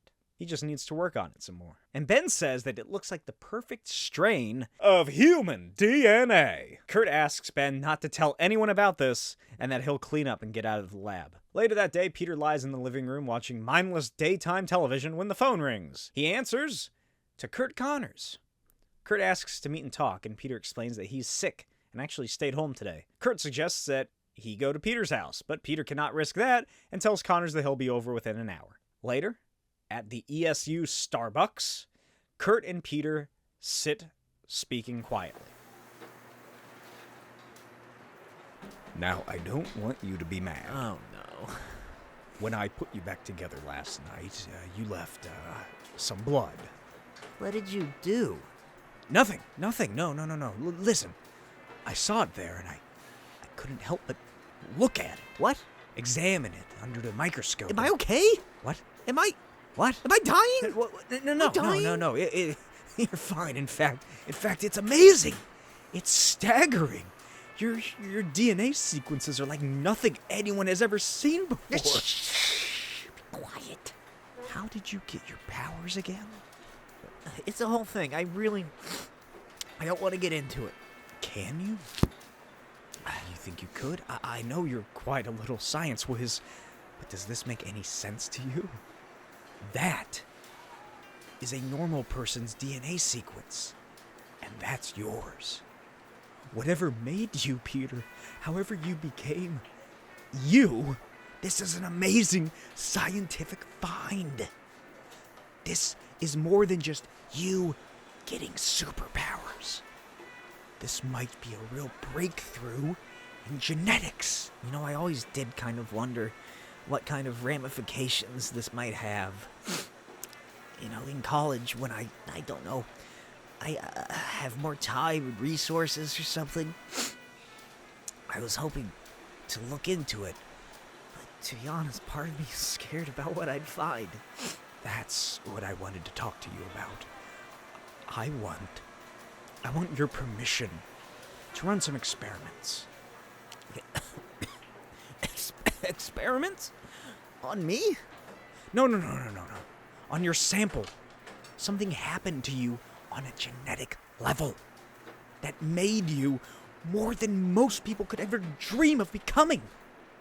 And with DNA research where it is, well, maybe what happened to you could help others.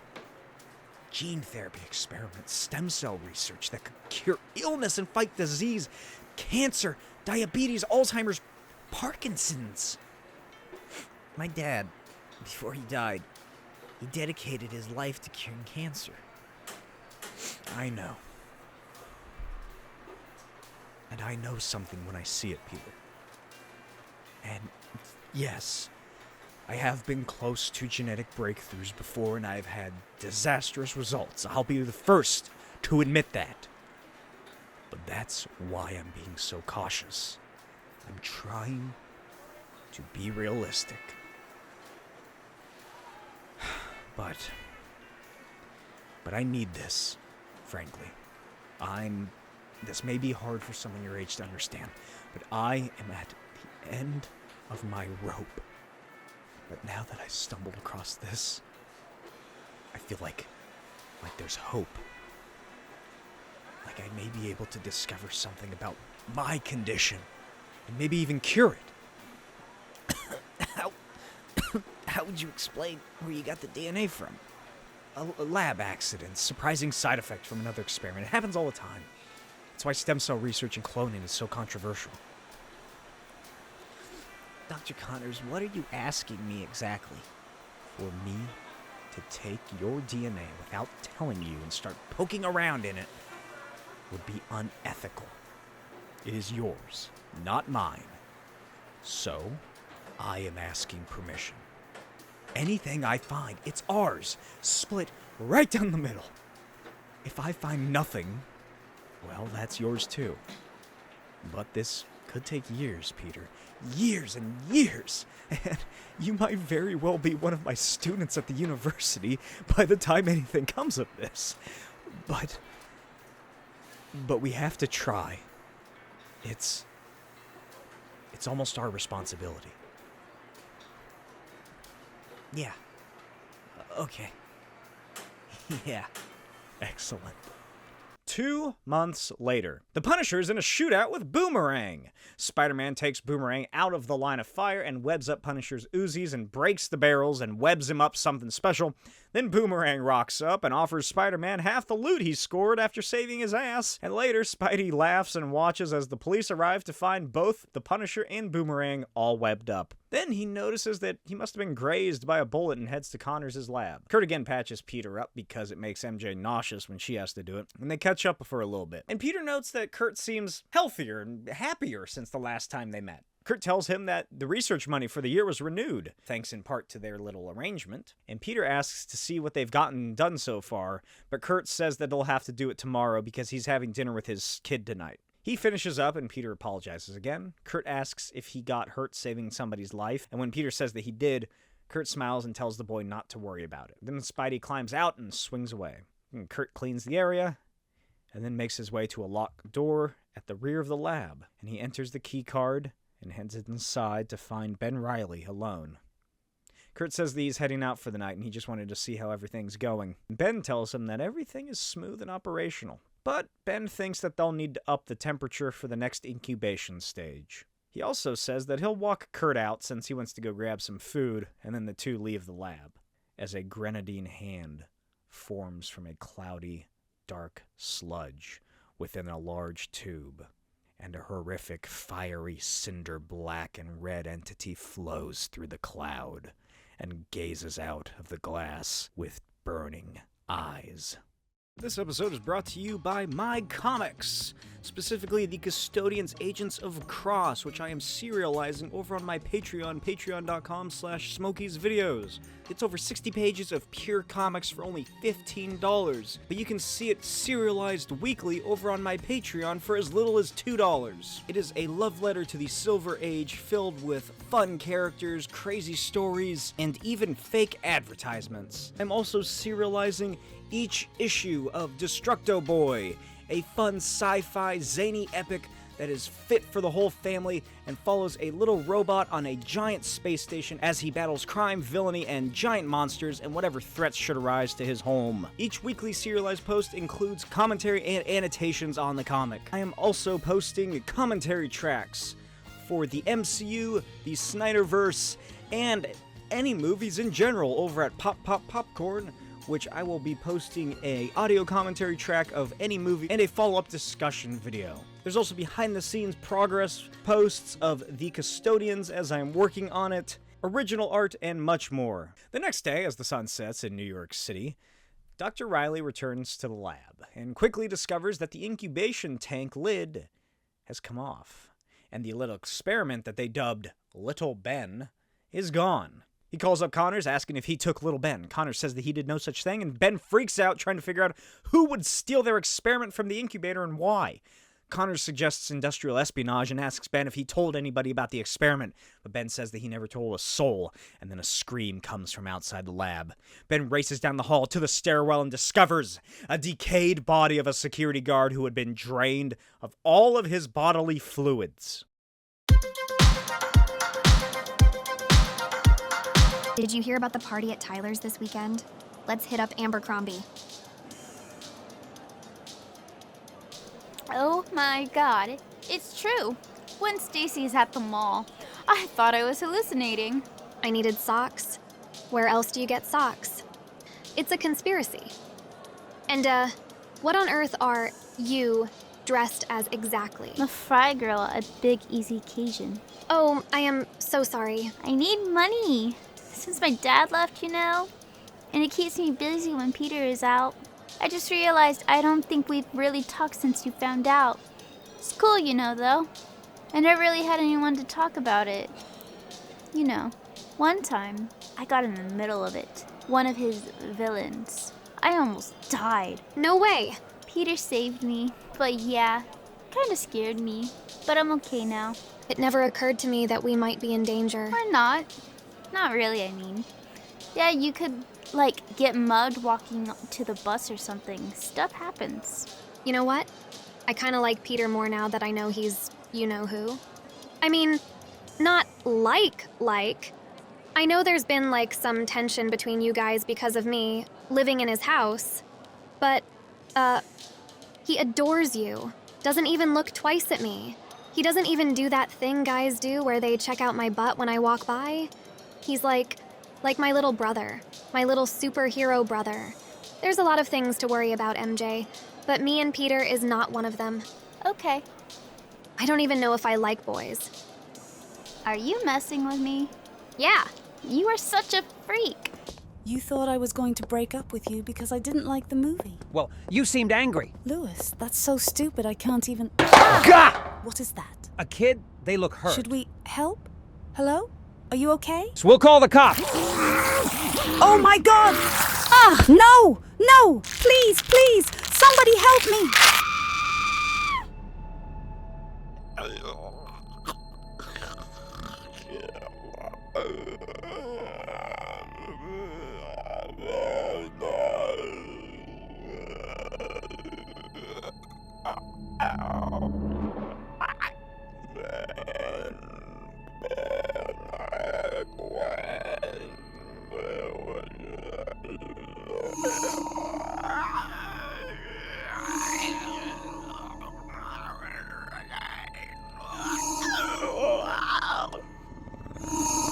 That's the nicest thing. I totally love you. I have loved you for a very long time. And this was the outcome. And who you are.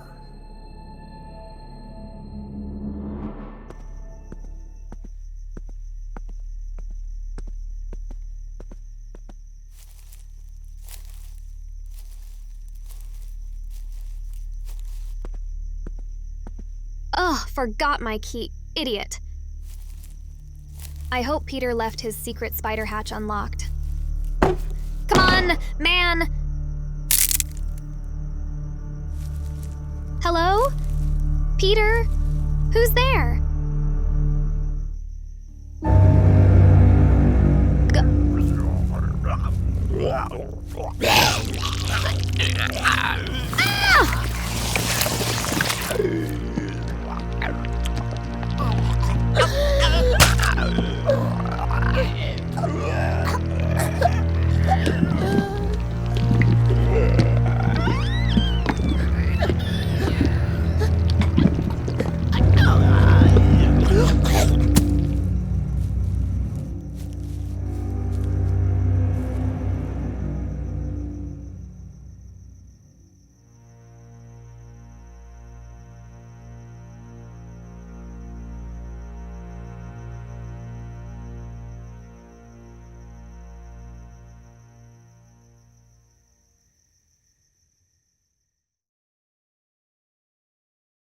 Later at the Daily Bugle, Peter celebrates that J. Jonah Jameson has finally released an article that isn't anti-Spider-Man when the phone rings. It's Aunt May. Through his tears and wretched anger, Peter web swings home, where he finds an all too familiar sight. He crosses past the police line and discovers a body beneath a blanket in the backyard. And Aunt May answers questions to the officers. She spots her nephew and races over to him. And the detective begins asking Peter questions, and Aunt May yells at him for inferring that Peter had anything to do with what happened to Gwen. Then Captain Gene DeWolf arrives and informs another detective that they had a similar case like this today at Empire State University and another with a couple in Manhattan. And they inspect the body and find the same puncture wounds in the exact same areas. Peter asks if he can go inside.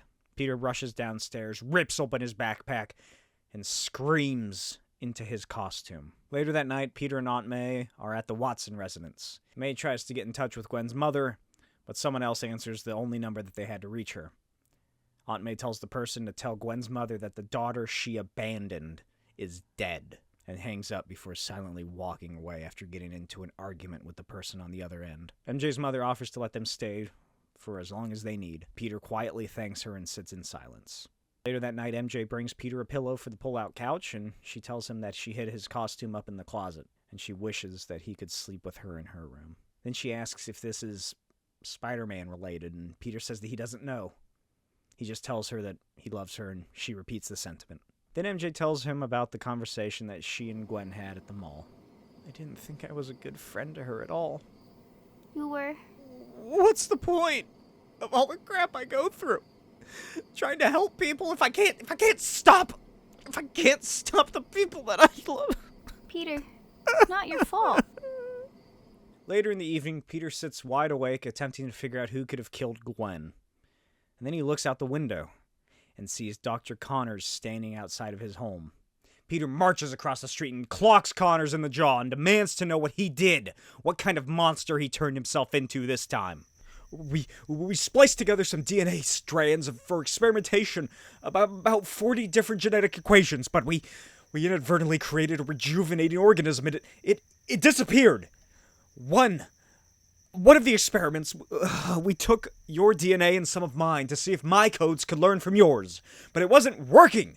So we dug up some of your father's notes, and all of your father's work was in cellular reconstruction, so we spliced them to see if the healing— Shut up! Just shut up! All that garbage you told me about morals and responsibility, and then you go and do this! You don't understand. We were so close. The organism, it was growing, self-replicating. And it escaped, and it killed people. It killed Gwen, and it came here, and it killed Gwen. Oh, God.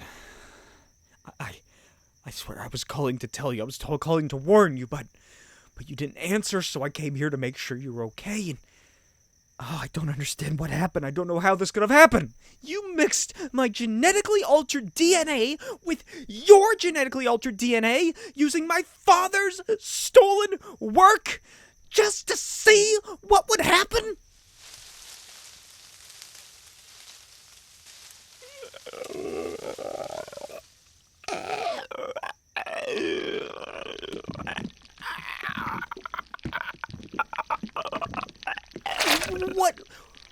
What is it? What does it do? I don't know what that is. The last time I saw it, it was the size of a gerbil. I don't even know what we're looking at.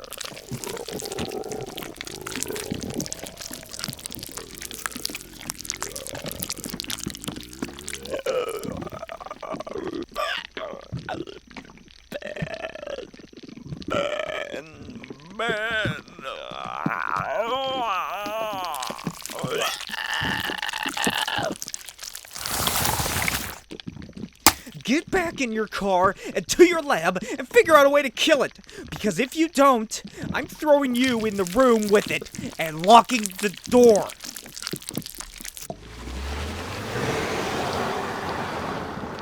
Hey, shut the hell up. It's 4 a.m. Peter battles the pseudo-symbiote through the neighborhood and into the city as he wonders how he's supposed to fight a mutated clone of himself that seemingly has no understandable or knowable wants or desires. The fight ends up on a rooftop where the creature that I'll call... I don't know. What do I call this thing? They haven't given it a name. It's pretty violent and causes a lot of death and destruction. I guess I'll call it Carnage. Does that sound good? I guess Carnage is what I'll call it. The Carnage creature stops and silently makes its way off of the roof and down into the street where it attempts to kill 2 police officers. Peter tries to stop it, but the creature tosses him into traffic and quickly kills the cops, absorbing all of their life essence until the creature resembles an older, ripped Peter Parker. A figure that resembles almost exactly his father, Richard. Later that night, Connors finally arrives at his lab where he finds Peter waiting for him. Peter explains in a flashback that after the creature formed into a doppelganger of his father, it went after Peter, completely ignoring anything or anyone else. Peter suggests that maybe it went directly after him because they share DNA, and also that the creature has to constantly rebuild its DNA matrix, which is why it's always absorbing and feeding off of humans.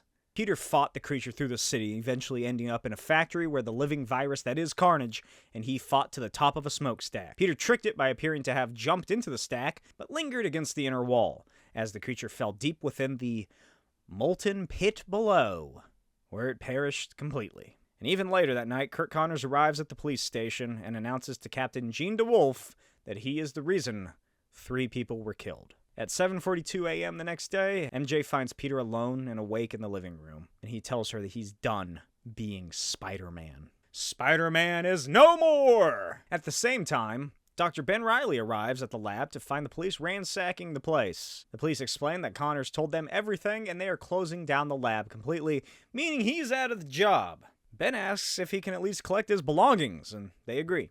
But as he does so, he sneaks to a refrigerator unit and collects a vial marked Parker Sample Number 2. A week later, on a Friday, Peter and MJ clean out Gwen's locker. The principal tells Peter that if he ever needs to speak to anyone, his office is always a safe space for him to go to. Peter thanks him and the principal leaves them to it. Inside, the two find a photo of Gwen, MJ, and Peter together, taped on the inside of the door. Peter has to stop and collect himself when none other than Flash Thompson walks up. He asks if they're getting ready to have a garage sale, and Liz tells Flash to go away, and Flash says, "Hey, by the way, Ski, great job keeping an eye on her, Parker. Well done." Take it back. Take it back, Flash. She's gone crazy! Stop it. Stop it. The next day, Peter, MJ, Liz Allen, Flash Thompson, and Kong sit in detention. Flash and Kong talk about how bored they are. MJ and Liz lament missing work for this, and Peter just sits there silently. Flash blames MJ for getting them all into this, and then asks why little Parker is acting like he's a vegetable. Oh my god, no one thinks you're cool, dude. I think he's dead too. What the hell is wrong with you? God. Dude. You're deranged. You're the whole reason we're stuck here and you still don't get it. What did I do? MJ proceeds to chastise Flash by asking him what truly makes him act this way. Especially since someone died. Not just any someone, a girl that he knew personally is dead. And he is acting like this. He just keeps busting on everyone. But then, when Flash blows her off, she comes up with a realization. Flash had a...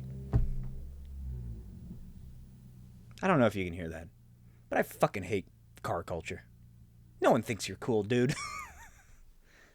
MJ comes to the realization that Flash had a crush on Gwen. All those times that Flash was trying to get Peter alone in previous issues, it was because he was trying to tell Peter that either A, he liked Gwen, or B, to get some advice and have Peter let her know that he liked her.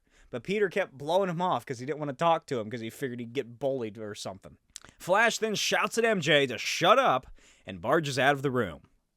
3 hours later, Kong makes the wild assumption that Flash isn't coming back. And then he says that Flash really isn't a bad guy.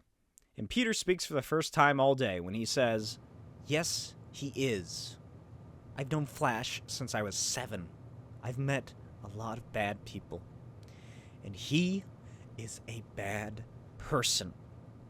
Sure, now he's just one of those guys who likes to bust on everyone, but he's going to grow up. He's going to grow up and become a man, and because you have rewarded him for his behavior year after year after year, because his parents don't seem to care, because all he knows now is that it's okay to act this way. He's going to grow up and be a full-grown, greedy, mean, selfish liar. And the world is full of him. The world is run by him. And that's why Gwen is dead. Why Harry is gone. Why a half of us don't have parents. Because good people don't get to be happy. And sometimes they don't get to live. Am I one of those people? You're best friends with someone who treats you like crap, Kong. He hangs around with you because he wants to make himself feel superior. But you are 10 times the guy he is. But you just let him treat you like crap. What kind of person are you? I'm nothing. What about Spider-Man? Are we allowed to just leave? I don't think so.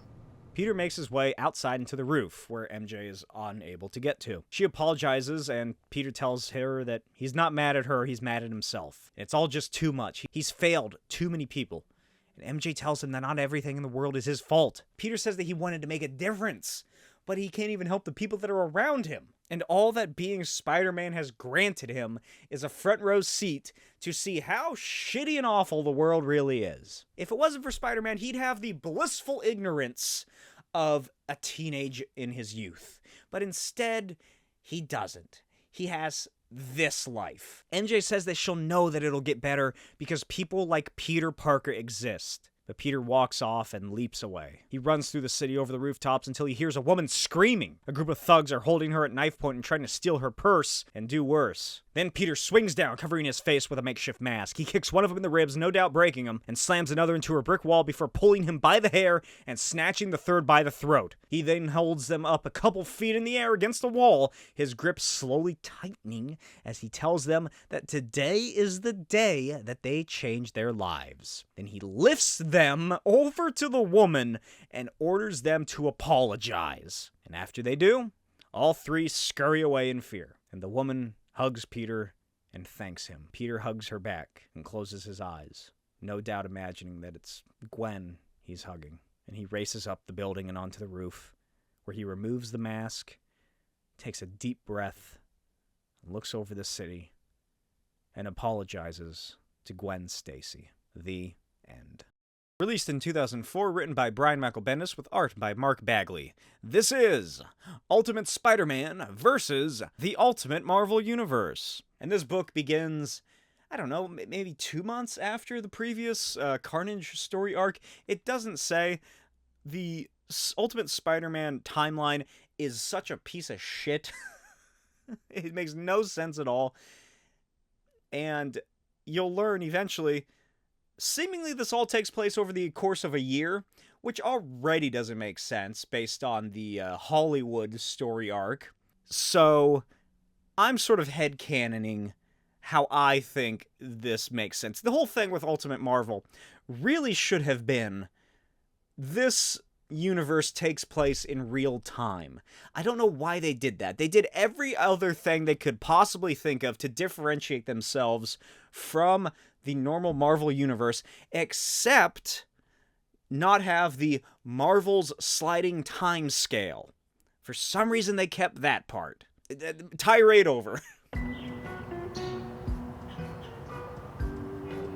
Peter, Mary's here. You're going to be late, so wake up.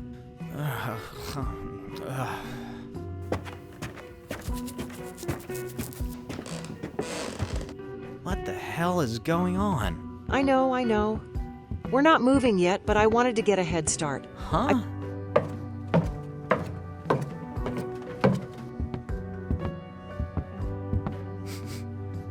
Oh no. Peter Parker. The whole point of having a boyfriend, Tiger, is having someone to walk to school with. Let us go. School? Not exactly my definition of a hot date, but it's the best we can do.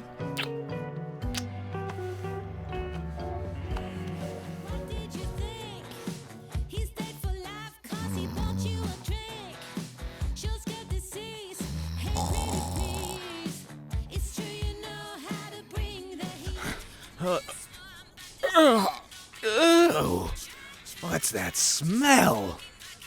What is going on? Where am I? I'm hairy? How am I hairy? What's wrong with my voice? What happened to me? What the fuck?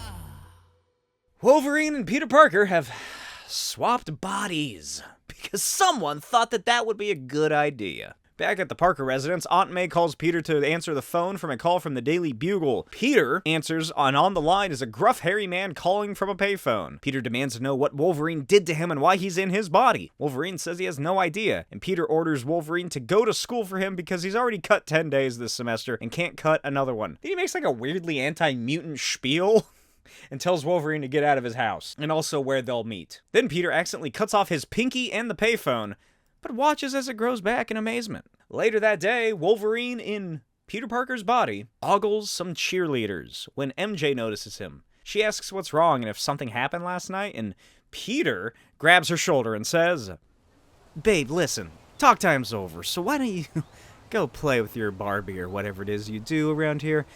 I got stuff to take care of." MJ angrily shoves his extra backpack with his costume into his hands and storms off. Later, Wolverine in Peter Parker's body, having done God knows what in the time that's passed, wanders around the school campus trying to figure out his way around, looking for the place that real Peter told him to meet. Then the on-campus cop spots him and he runs away. Wolverine climbs up a wall, but loses his grip and lands on the cop. And then he's just about to slam the guy's head into the pavement before Peter, or Wolverine, I guess, arrives and stops him. Real Peter demands to know what kind of mutant shit Wolverine pulled, and Wolverine tells him maybe it was all Peter's fault. Then they get into an argument, and Peter tells Wolverine to get to his classes because if he's not on the attendance, he's expelled. Peter accidentally lets loose a claw and shoves it back into his body as Wolverine tells him that he's a bit high-strung for a teenager. 45 minutes later, Wolverine sits in English class as Peter waits around outside and witnesses a police chase in progress. He snicks his claws and leaps into action, accidentally overshooting his landing, which causes both vehicles to crash, and the criminal's van lands right atop of him. Class takes note of the action, and they recognize the man outside as none other than Wolverine of the X-Men. Peter puts his hands up as the cops surround him and accidentally snicks his claws and immediately panics and tries to tell them he doesn't know how to get rid of them. Meanwhile, Wolverine sneaks out of the class and outside where he watches Peter get tased and sent into the back of a cruiser. Wolverine runs out and tells Peter to get out of there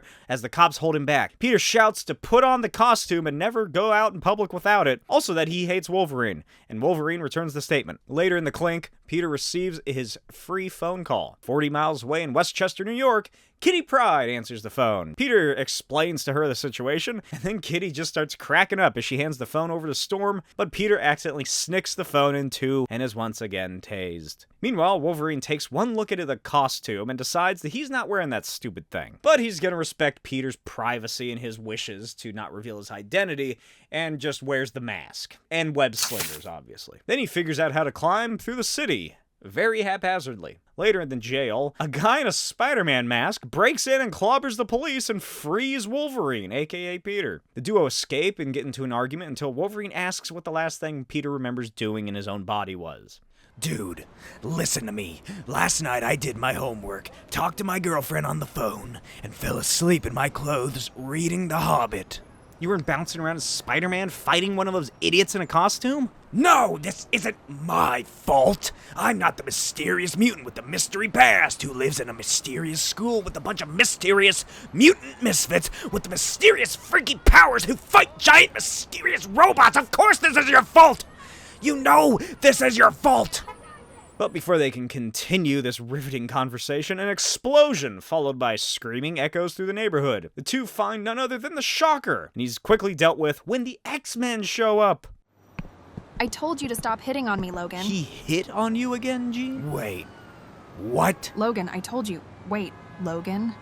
I told you that if you hit on me one more time, I was going to do something mean with my incredibly powerful psychic powers.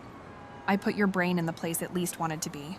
And your brain picked— Put it Lady, back. You've ruined my life. Oh, calm down. Ah, what did you do to my shoulder? Yeah, I accidentally hurt you.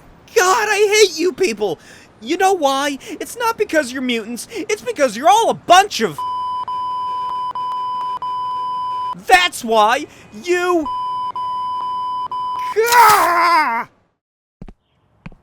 You were a real jerk today. I'm sorry.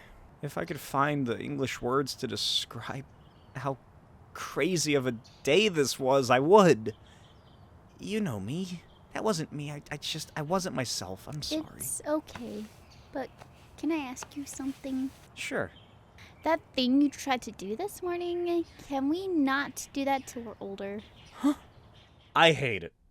But thankfully, this next storyline is pretty fun and kind of foreshadows and establishes some future storylines. Sometime later at the Baxter Building, Sue and Reed confront Johnny and Ben Grimm, aka The Thing. Mostly Johnny. Sue and her dad have been talking, and they think that Johnny needs to do something more with his time than playing video games and hanging around the Baxter Building. Johnny says he doesn't want to because he's a freaking superhero. But Sue isn't having it, and she doesn't want her little brother to become a NEET. Sue suggests that she and Reed do some homeschooling, which Reed is not happy about. But then Ben Grimm suggests a far more enticing idea to Johnny. If he goes to high school, He'll be around cute girls his age all day. That's actually the same advice that my grandfather gave me before I went into high school.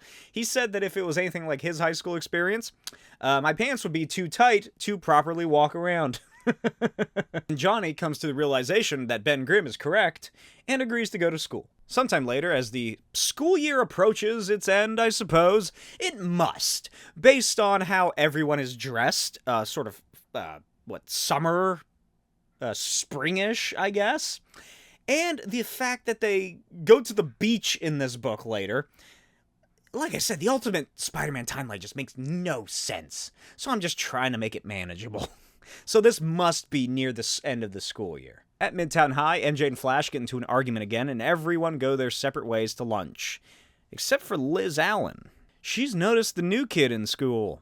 She runs up to MJ and tells her that she needs her, and tells Peter to stand over her way to the side. So Peter just walks away and watches as Liz whispers to MJ, and the two keep glancing over at the cute blonde boy. And Peter's like, gee, I wonder what they're talking about. MJ scoffs, and the two walk away as Liz tells her, Mary Jane Watson Parker, please don't make me beg. Don't call me that.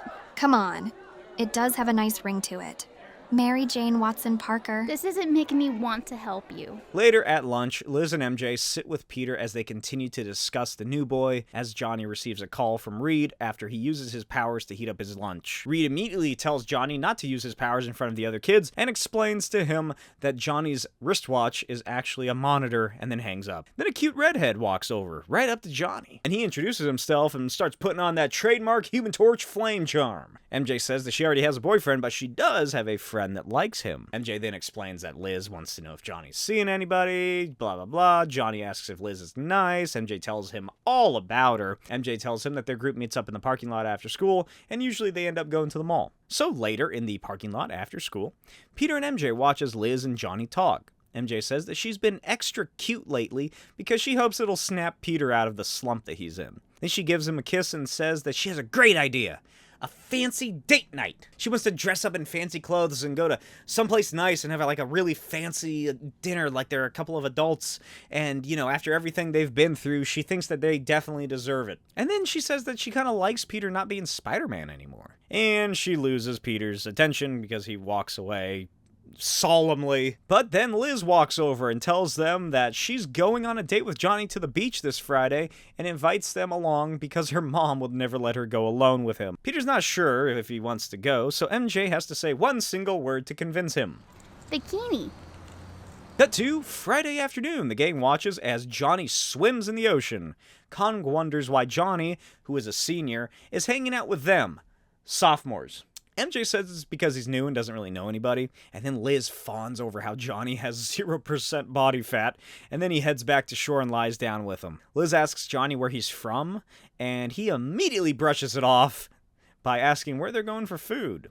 Later that night, the Midtown gang, Johnny and a couple of other kids, all hang out by a bonfire at the beach. And somehow the topic of Spider-Man finding the Green Goblin at school came up, and Johnny asks if Liz really saw Spider-Man because he loves Spider-Man. He thinks he's the coolest. And then he starts going on about how awesome Spider-Man is as MJ just kind of smirks over to Peter. Someone says that Spider-Man's creepy because he wears a mask and is probably a mutant, causing Johnny to stand up and say, "Who else do you know that just goes out there and helps people with no agenda? Guy doesn't even care what people say about him. He helps people. And all the bull he gets online with that stupid movie, and he still does it? Oh, crap. I can explain this? I can explain." MJ hides behind Peter as they both stare up at him. Johnny turns to Peter and MJ and asks them to tell Liz that he didn't mean to scare her like this and flies away. Later that night at the Baxter Building, Sue finds her brother in the lounge watching TV. Sue asks what happened. Johnny tells her that he accidentally used his powers and asks her to leave him alone. He says that he's not going back to school. The following Monday, Peter and MJ leave school and find Johnny sitting outside against a red convertible. Johnny asks if Liz is around, but MJ tells him that she left after lunch because people kept making fun of her for what happened on Friday. Then they ask who and what Johnny is. Johnny says that he's not allowed to say, but he is not a mutant and he's also not a bad guy. MJ says that Liz has issues, a lot of phobias. And MJ also reveals that Liz thinks that she's a mutant and that she is the one that lit Johnny on fire. Johnny says that he's not coming back to school again and asks him to tell Liz that he's sorry and that he really does like her and he didn't want any of this to happen. And then he tells them about a place that he'd like to meet her and to let her know if she wants, and then he drives away. The duo walk off as MJ says that there's no way Liz actually goes and meets him, but there is someone else who could go and meet Johnny. Later that afternoon, Johnny wanders around the park waiting for Liz when Spider-Man appears. Spidey asks a very starstruck Johnny Storm if everything's okay, and he explains that he was swinging by and noticed Johnny looking all glum. Johnny explains the situation and just starts fanboying out and introduces himself as Johnny Storm and how great he thinks Spider-Man is. And he tells Spider-Man about Liz being the first girl he's actually met since it happened. And Spidey asks what exactly he means, and Johnny shows him. Spidey asks how he got his powers, and Johnny tells him he's not actually allowed to use them, primarily because of Spider-Man and how the general public has reacted and treats him. But he does reveal that they are putting together a way to make their presence a little more palpable to the public. Meaning that this takes place between Ultimate Fantastic Four Volumes 2 and 3, because in Ultimate Fantastic Four Volume 3, that deals with the FF fighting Annihilus, and they accidentally out themselves to the public when Annihilus invades this reality and attacks Las Vegas. And they make a big deal at the end about how pissed off the government is, and, you know, the Baxter Building heads and whatever are about the Fantastic Four being so publicly, seen after that event happens. So this is sometime between those two volumes in terms of timeline. I am working on a YouTube playlist of the Ultimate Marvel Comics universe in chronological order as close as I can get it. So check that out if you want to watch all the videos I've done so far in chronological order. Anyway, they keep talking for a bit when the tried and true tradition of sending some superheroes off on an adventure occurs. An explosion. Spidey thwips away and Human Torch flames on. At the scene, a building is on fire. Spidey rescues a young woman who is near a window, and she explains that she was babysitting, meaning that the baby is still inside. Spidey tries to get in, but a gust of flame thrashes against him. Human Torch then begins absorbing the fire into his body, allowing Spidey to leap inside and rescue the child. Human Torch continues absorbing all the fire until he's glowing white hot, and then he unleashes it all upward into the sky and flies away. Back at the park, the duo meet up. Johnny excitedly paces around, talking about how awesome that was and how amazing it is to just save people. Then a convoy of cops roll up, and Spidey tells them they gotta go. Later, Johnny admonishes the police for coming after them, as Spidey explains that's what happens when they see a guy on fire who can fly and someone wearing a costume. Spidey suggests that half of the world just want to constantly be scared of whatever they experience, whatever they find, and that those scared people just seem far louder than the happy ones. Johnny thanks Spider-Man and asks that when they go public, he'll make sure to swing on by. Spidey asks how he'll know when they've gone public, and Johnny just laughs and flames on and flies away. And then sometime later, fairly soon after that storyline, probably a week or so later maybe, at a fancy restaurant called the Tavern on the Green, Peter Parker arrives in a fancy suit to find MJ in a fancy little black dress. Peter remarks that she looks like a 25-year-old supermodel. And then they're seated and they realize just how expensive the menu is. MJ says that she'll be having the soup, and Peter suggests that they get a lot of bread. MJ then asks him about what happened. He was going to tell her something that happened with a magician or something. Peter is apprehensive because they're in the middle of a restaurant, and he doesn't even remember mentioning it to her. But he tells her that the other day in class, his mind started to wander, and he looked out and saw Gwen's empty desk. So he left school early, put on the costume, and took to the city until he came across the Ultimates fighting a half-zombie, half-robot named Deathlock. He helped the superhero team take down the villain, and later at the Daily Bugle, Peter worked on the website when Jameson angrily called him into the office. JJ explained to Peter that he's finally letting him go on a story with an actual reporter, like JJ did when he was a kid at the Bugle. So he sent Peter out with Ben Urich to interview the new L. Ron Hubbard, Sorcerer to the Stars, Dr. Stephen Strange.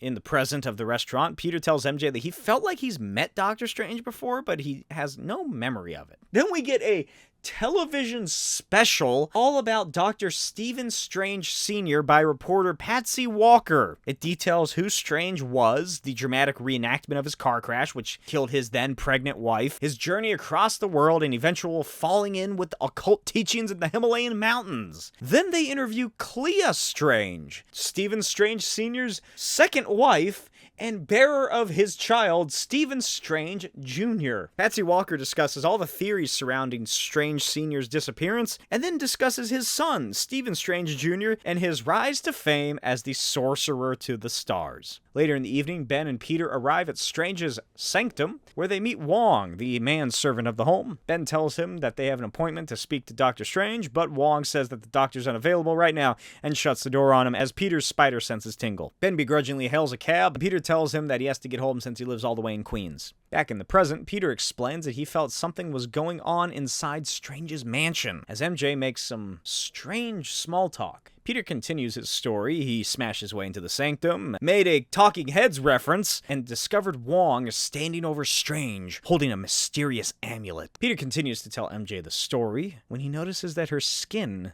is changing into a sickly, pale gray. And then he's grabbed from behind by Uncle Ben and Gwen Stacy, and suddenly a menagerie of terrible visions appear behind the vampiric Mary Jane. And I love this depiction of this weird, it's almost like What If Ultimate Universe version, this one panel depicting this nightmare of an event. It's the Doctor Strange villain nightmare, if you haven't figured it out already. But I love the Kingpin with the symbiote, fucking Doc Ock making out with Black Cat for some reason, Green Goblin marrying Aunt May, which works far better than if it was Doc Ock, recreating the famous Doc Ock marrying Aunt May from the main story. I like that one.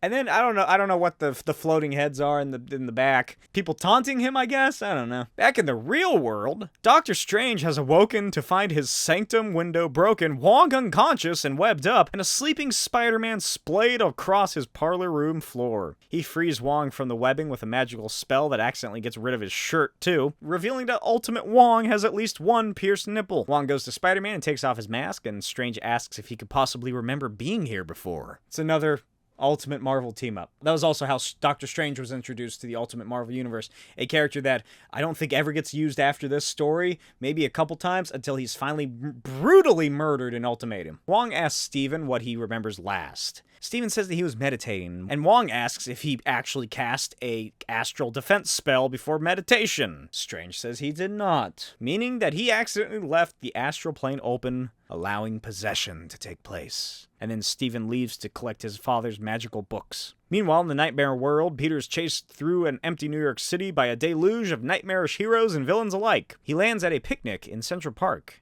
the one with his parents, his aunt and uncle, and the Brock family. He looks over and sees Uncle Ben's decaying corpse with smoking bullet holes, and then everyone is dead, except for Eddie Brock, who taunts Peter for being an orphan and threatens that he'll come back and kill him. Peter runs against a precipice overlooking a large lake and stops as Gwen's body floats towards the shore. And from behind him, Harry Osborn tells Peter that Gwen is dead and kicks Peter into the water. Back in reality, Strange and Wong study magical tomes until Wong discovers an entry on a dream dimension and the living nightmare demon that lives within. Strange instructs Wong to prepare the candles and incense while he gathers the crystals of Agamotto. Meanwhile, Peter wakes up in his bedroom, and he spots MJ standing in the corner, dressed like Elektra. Then she lets loose a sigh as Gwen and Liz Allen hold him in place, and the blade bounces off Peter as Gwen and Liz, who are now in bikinis, hold him down, and MJ, wearing Black Cat's costume, crawls up his lap. She says that she has to kill him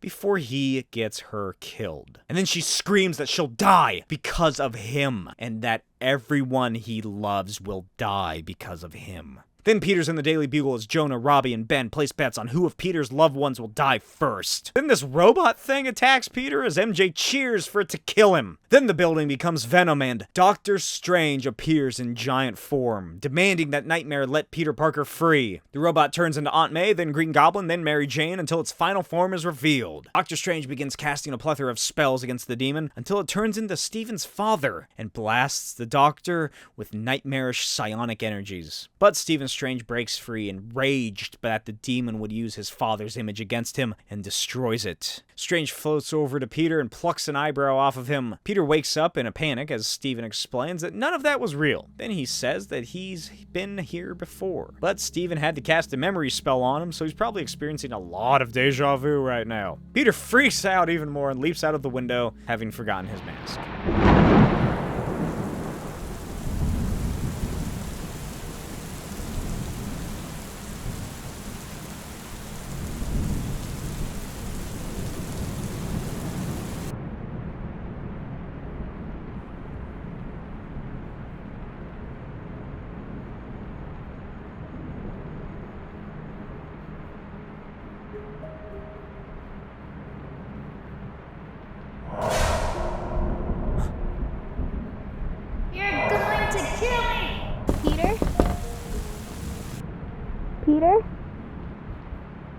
Peter, it's Mary. You're going to kill me! You kill everyone!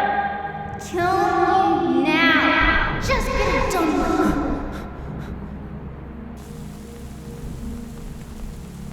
But tonight was our fancy date.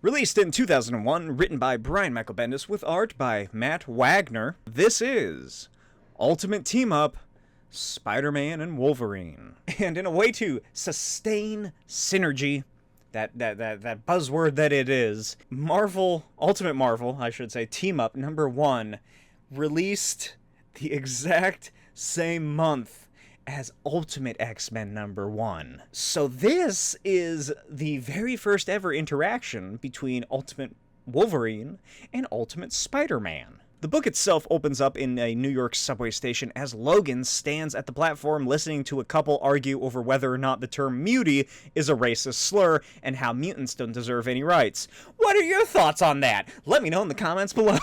When he catches a scent in the air. God almighty, that really just shows how powerful his senses are if he's able to pick out Sabretooth in a New York City subway station. Logan swivels around and... What is this? Why is that the Sabretooth go-to? I mean, it's essentially what Sabretooth is going to look like in Ultimate X-Men, but for some reason, they decided to go with this blue tattoo war paint over his face and arms? Did he just get these tattoos and his healing factor hasn't, like, undone it yet? Is that a thing? Can Wolverine get a tattoo? I don't think he can. It doesn't... Wouldn't it just, like, erase itself? Has that ever happened before? Also, there's just something about Sabretooth's stance and face in this panel that is just so non-menacing. Logan snicks his claws and drives them straight through Sabretooth's chest. The two Weapon X agents are quickly dealt with, and Logan makes a break for the train and escapes just as it takes off. Sabretooth watches the train leave the station, removes his fur coat, and waits for himself to heal before he breaks out into a sprint down the tracks. And meanwhile, Spider-Man swings over the metropolis of NYC, the sun setting beautifully behind him. He winds up in Times Square, worrying if the people who were taunting him earlier about being a mutant might be right. After all, how's he gonna know if he's a mutant or not? He does have superpowers, and mutants have weird abilities. For all he knows, he's a mutant. And that's just something that's like really bothering him at this point. So it's fairly early on in Ultimate Spider-Man's career if he's still worried about the fact that he's a mutant. Anyway, he lands and spots a strange scene occurring on a rooftop. Spidey watches in confusion as Sabretooth informs Logan that his orders are to return him alive or in shrink-wrapped pieces. They each step forward, circle each other like animals, and then Spidey's senses go off. The Weapon X agents open fire as Logan tackles Sabretooth off the roof, and he drives Sabretooth into a nut cart. You know, one of those famous New York City nut carts. Anyway, he prepares to use his claws on Victor when Sabretooth leaps back to his feet and the two have a violent, bloody duel in front of hundreds of people. As Victor is about to kill Logan, his hand is whipped by a web. Spidey swings down and smacks him in his giant jaw, flips around, saves a little girl from harm's way, and returns her to her mother as Logan goes after Victor. Then he tosses him into an electronics store as police and Weapon X agents rock up. What happens if they're caught? Right? Like, they're foreign agents. They're Canadian military on U.S. soil.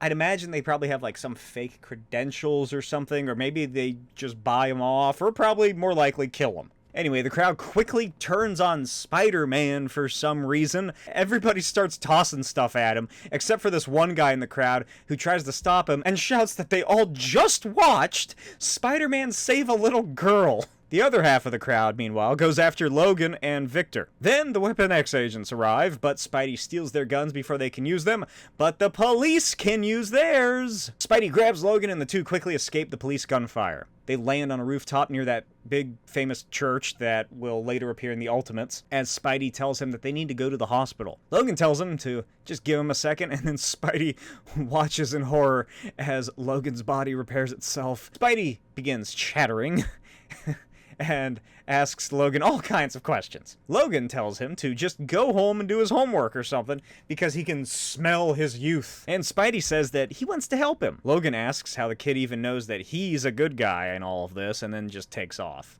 And Spidey asks some more questions and brings up how he's worried that he is also a mutant. And Wolverine asks if he knows how he got his powers. Spidey says he does. And Logan tells him that that means he isn't a mutant. And then he tells Spider-Man that the costume, it works for him, which is kind of like a backhanded compliment, I guess. And then Logan leaps off of the roof, and Peter leans over the ledge, watches him land and run off into the city, and says, "Cool." The next day, Peter Parker has outfitted himself into a whole new look, with rugged outfits and winged hair. Flash and Kong laugh and make fun of him, and Peter turns around and says, "Hey, put a cork in it, bub."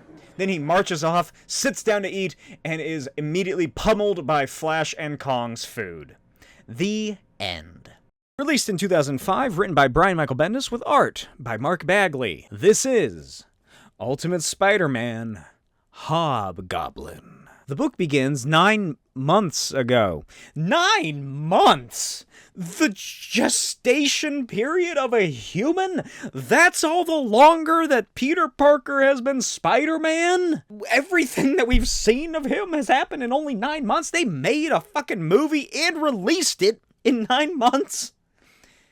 Get the fuck out of here. If you're watching these videos on my channel, and you have been for a while, you'll know that I have a chronology laid out of the Ultimate Marvel Universe in a way that I think makes sense. Sure, it's headcanon, but what isn't these days? But is it possible that in this insane comic book alternate reality, everything we've seen in these past 70-plus issues occurred in 9 months? Uncle Ben dies, Peter gets spider powers, Green Goblin stuff, Dr. Ock stuff, Kraven stuff, Venom stuff, Gwen Stacy gets abandoned and then dies. What else has happened? Carnage comes around. Carnage, what else happens? He hangs out with the Fantastic Four, kinda. He hangs out with Johnny Storm, Wolverine, the X-Men, everything. They move houses in this one. Could all of that have happened in 9 months? Sure, would have been a hectic 9 months. Very stressful 9 months. Oh yeah, all the Kingpin stuff. I forgot about all that. Yeah, it could have happened. But it so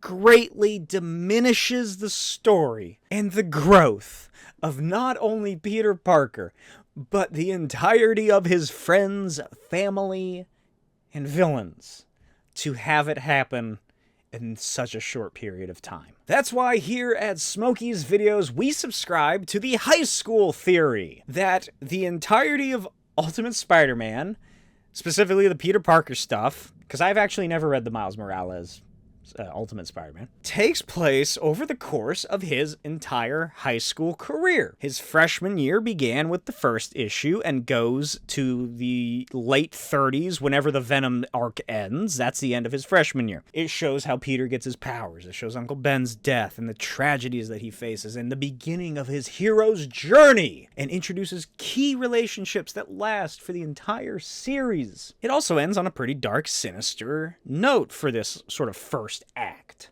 that being the Eddie and Venom stuff. Which means that we are currently in Peter Parker's sophomore year, right at the tail end, I'd imagine, with everything that's gone down and how everything's been laid out. I see it beginning at the Irresponsible story arc, which has that whole imposter Spider-Man thing and Gwen's dad and the Gwen stuff, and then it continues to the arc, the story, the Hobgoblin one, that I'll be showing off and discussing today. We've seen Peter navigate all of his superheroic responsibilities. He meets Black Cat, Norman Osborn comes back, and there's the whole Ultimate Six storyline that brings in more of S.H.I.E.L.D. and the wider world, and the Carnage saga. The death of Gwen Stacy happens, and now the emergence of Hobgoblin. I just think that works much better. I'll discuss it a little more at the end of the video. Let me know what your thoughts are on that. Anyway, we flash back about a year and a half or so ago to freshman year when Peter was bitten by the Oscorp spider. We see what happened after as the bus drives the students back home. The teacher asks if Peter's okay, and he says he's feeling better aside from the big spider bite on his hand, and asks rhetorically why stuff like this always happens to him. MJ giggles and pushes his glasses up on his nose and says that it's not always. Later that day, she sat out on her stoop doing homework when Harry Osborn rolls up in his car. He jokes that the lawyers sent him here to settle, then asks how Peter is.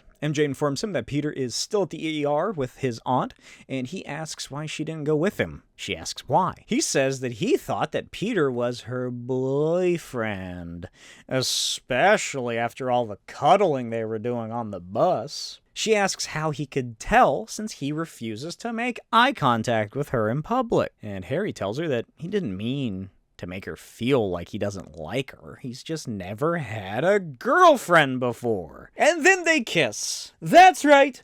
The biggest revelation of this entire comic series is the fact that MJ and Harry secretly, very briefly it seems, dated prior to and at the beginning of the events of the comic run. Now, I still see a fair amount of complaining and criticism regarding the relationships in this book. They're all over the place. The characters go back and forth with who they're with, on and off, on and off, on and off, like a fucking light switch. And to that I ask, where were you during high school, those high school years? Maybe it's not called high school in your country. Maybe it's called secondary school. Whatever. Where were you in those teenage years to have not have noticed that exact thing going on? The fact that these kids date and then break up and then get back together and then, again and again and again is perhaps the most realistic aspect of this entire fucking comic.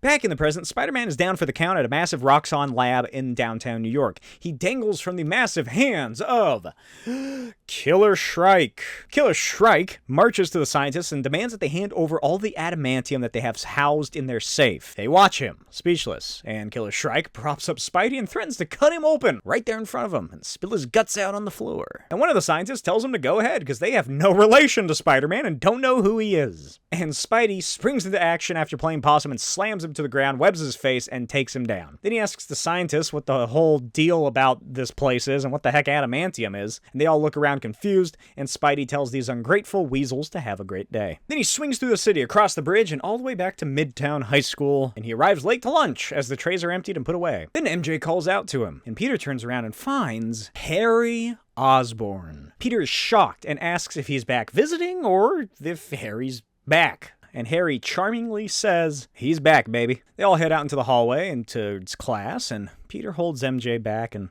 asks her if Harry said anything to her. She reveals that he actually barely just got there before Peter did, and Peter tells her that this cannot be good, and asks MJ to just stay away from him, at least for now. She asks if this is about Harry's dad, and he asks her to listen to him, and believe that if he tells her to stay away from somebody, then he has a pretty good reason to. MJ asks why he's acting like this and being so weird towards Harry. He didn't have anything to do with his dad.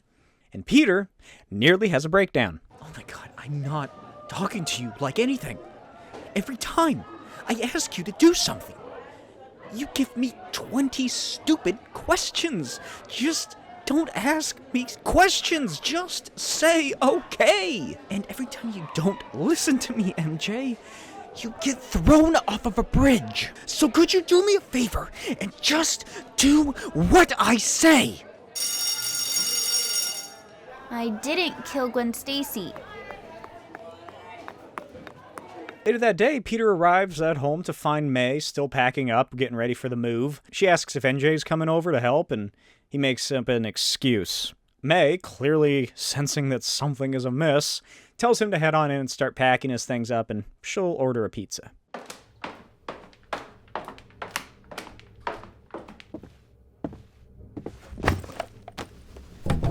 If I was normal, I'd lock this trunk up and throw it in the river. But I can't, because I can't stop being... Where do you think you're going? You guys are moving away? I just got back and you're moving away?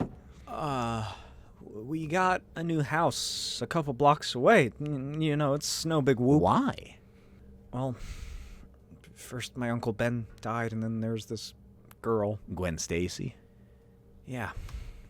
She died here too. And, you know, Aunt May, she doesn't want to be here anymore. Oh, yeah, I get it. Where have you been, Harry? Oh, you know, around. I'm joking. They sent me away. I was at some place in Colorado. It was actually pretty nice.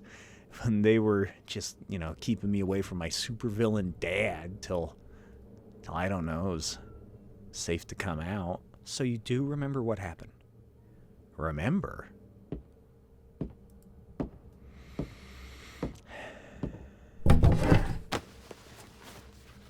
What do you want, Harry?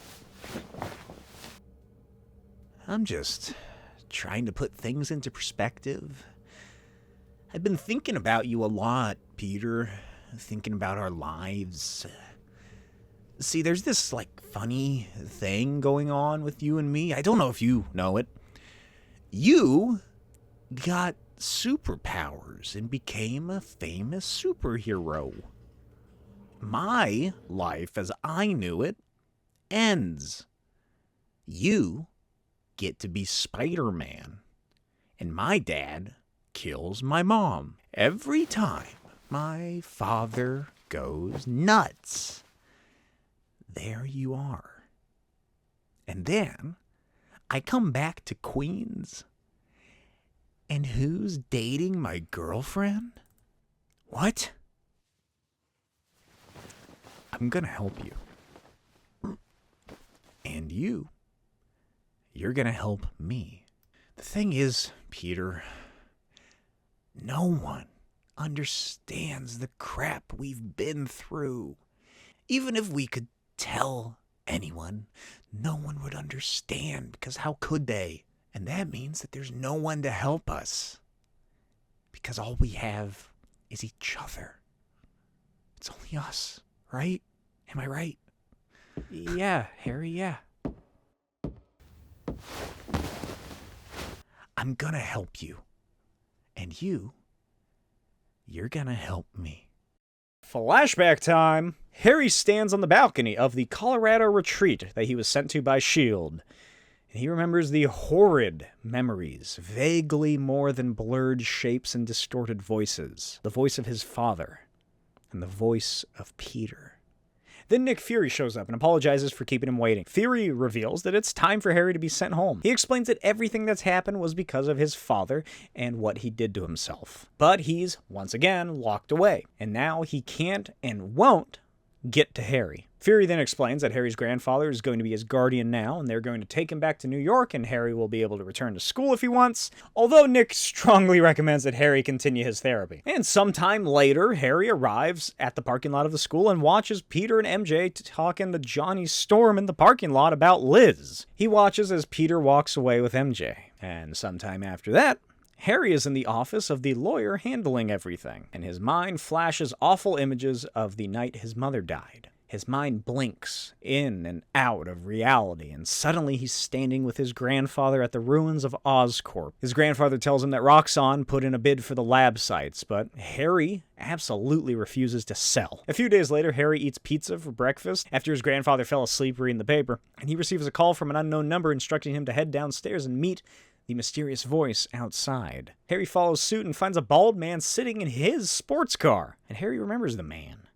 He once worked for Norman Osborn. Harry gets in the car, and the man, Mr. Shaw, speeds them out of the city and into upstate New York. Wait a minute! Mysterious man, bald, probably has a raspy voice, named Mr. Shaw. Anyway, Shaw arrives at a hidden area located out in the countryside. He leads Harry through the woods, and they find a giant bunker entryway buried in the ground. Shaw reveals to Harry that his father was such a control freak that he put his son into hypnotherapy since he was 11, because he didn't want Harry to find out all the terrible things that his father was involved in. Harry flips out, and Shaw Winter Soldiers him and says Harry's command words, and everything comes rushing back. Harry falls to the ground, and Shaw opens the door to his father's bunker, to Harry's bunker. The next day in class, Peter and MJ sit silently ignoring each other. Harry notices this and then watches as MJ starts writing a note to Peter to try and get his attention.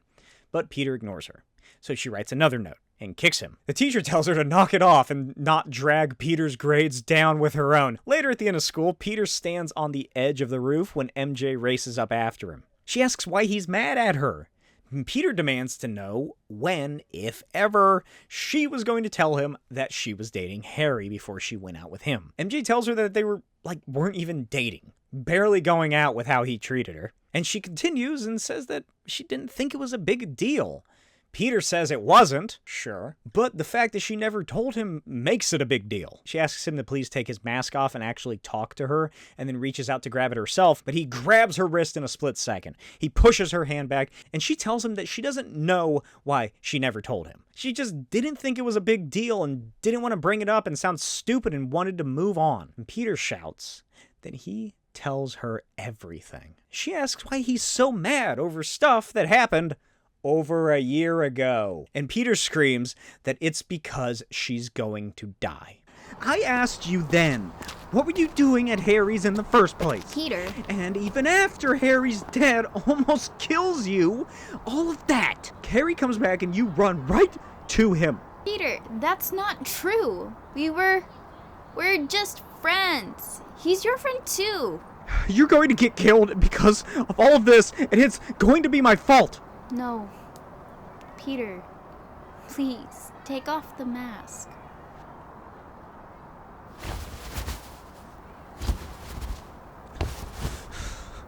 Peter.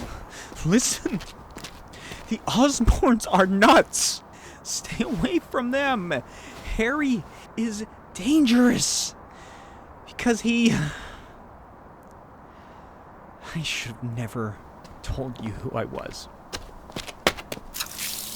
MJ walks out towards the parking lot, and Harry stops her. He asks if she's okay and where Peter went. MJ asks what Harry told Peter about them. And he says he figured that she already told him. He holds her by the shoulders and apologizes deeply for screwing up the relationship because she and Peter are just so cool together. MJ starts to tear up and says that she thinks Peter has just broken up with her. And Harry tells her that he's not the same guy. MJ retorts that he can't be after everything he's gone through. And Harry says that it doesn't mean he has to take it out on her. But MJ comes back and says that he has a right to be upset about what Harry told him, and that it should have come from her. And Harry expertly leads the conversation by saying, "Why?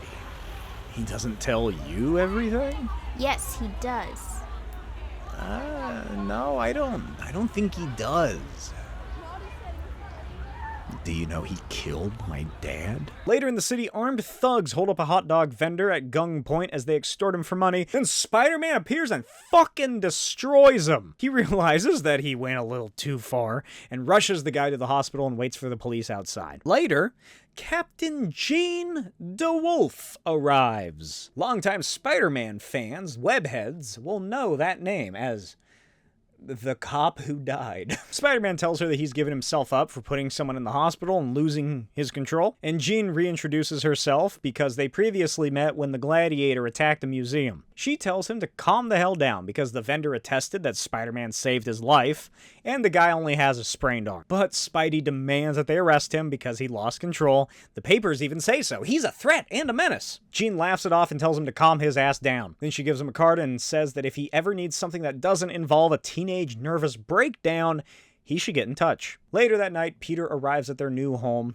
and Mary informs him that MJ stopped by that day and said that she and Peter had a big fight. MJ told May that it was her fault, and May asks Peter if that was true. Peter tells her that he's not sure. She gives her nephew a hug. Flashback time! Mr. Shaw leads Harry into Norman's bunker. It's full of technology, a bed, piles of cash, as well as a set of Doc Ock's tentacles, 3 different goblin masks, and this big robotic version of himself. What is that? Why did he make that? It's literally a robot version of him as the goblin monster. When did he have time to make that? Who did he commission to make an animatronic of himself? Anyway, Shaw leads Harry to the cryo storage that contains all of the Oz formula, and Harry freaks the fuck out and races out of the bunker. Shaw tackles him and demands that Harry calm down. Harry freaks out that his father is a monster who killed his mother, and Shaw says his command word, and Harry once again passes out. He wakes up later in the middle of the night of his living room to find Shaw standing around waiting for him, and Shaw asks him what they're going to do about finding Norman,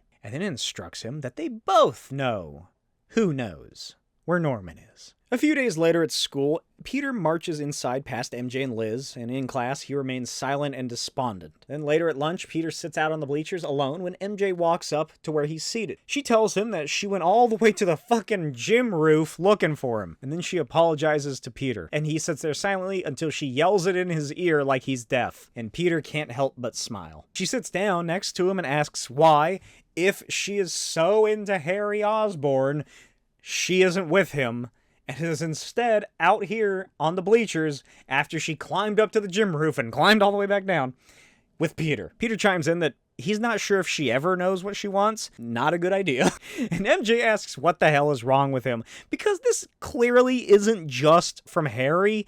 It's something that's been building up well before Harry got back, possibly even before Gwen died. Like when he never showed up to that big fancy dinner they were supposed to have. Peter tells her that she's just not safe with him, and she retorts that she lives in Queens, and she's not safe, period. Then she asks if it's about Harry's dad.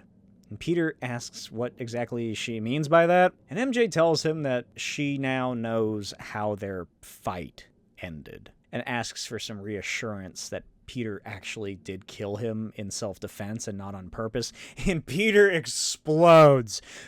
Mostly because Norman Osborn isn't dead. MJ wonders why Harry would say something like that, and Peter assures her it's because he's fucking crazy. I will say this. It is a bit annoying going back and rereading this whole section of the comic, you know, the end of sophomore year. Specifically coming from MJ in this story arc. I'm not gonna lay that against either Bendis or her as a character and a person that exists in this 2D world that we're reading. Because while it is obnoxious and annoying to us, people who know everything that's gonna happen, that's like happening to them, I do think it's a very realistic outcome, especially when she's relatively in the dark compared to all this. Like, I don't think there's ever any outcome or fallout from when Peter really gets kidnapped by Norman and is taken, you know, to Washington, D.C. to attempt a coup. He should have just gotten elected. But I don't think that, like, they ever really talk about it, especially in the mainstream series. So Peter just sort of keeps that boiled up. And like, you know, on top of everything else that she just doesn't know, because, I don't know, he might not tell her, or she just is unaware of all these things that he's gone through while she's not around. But I do think that,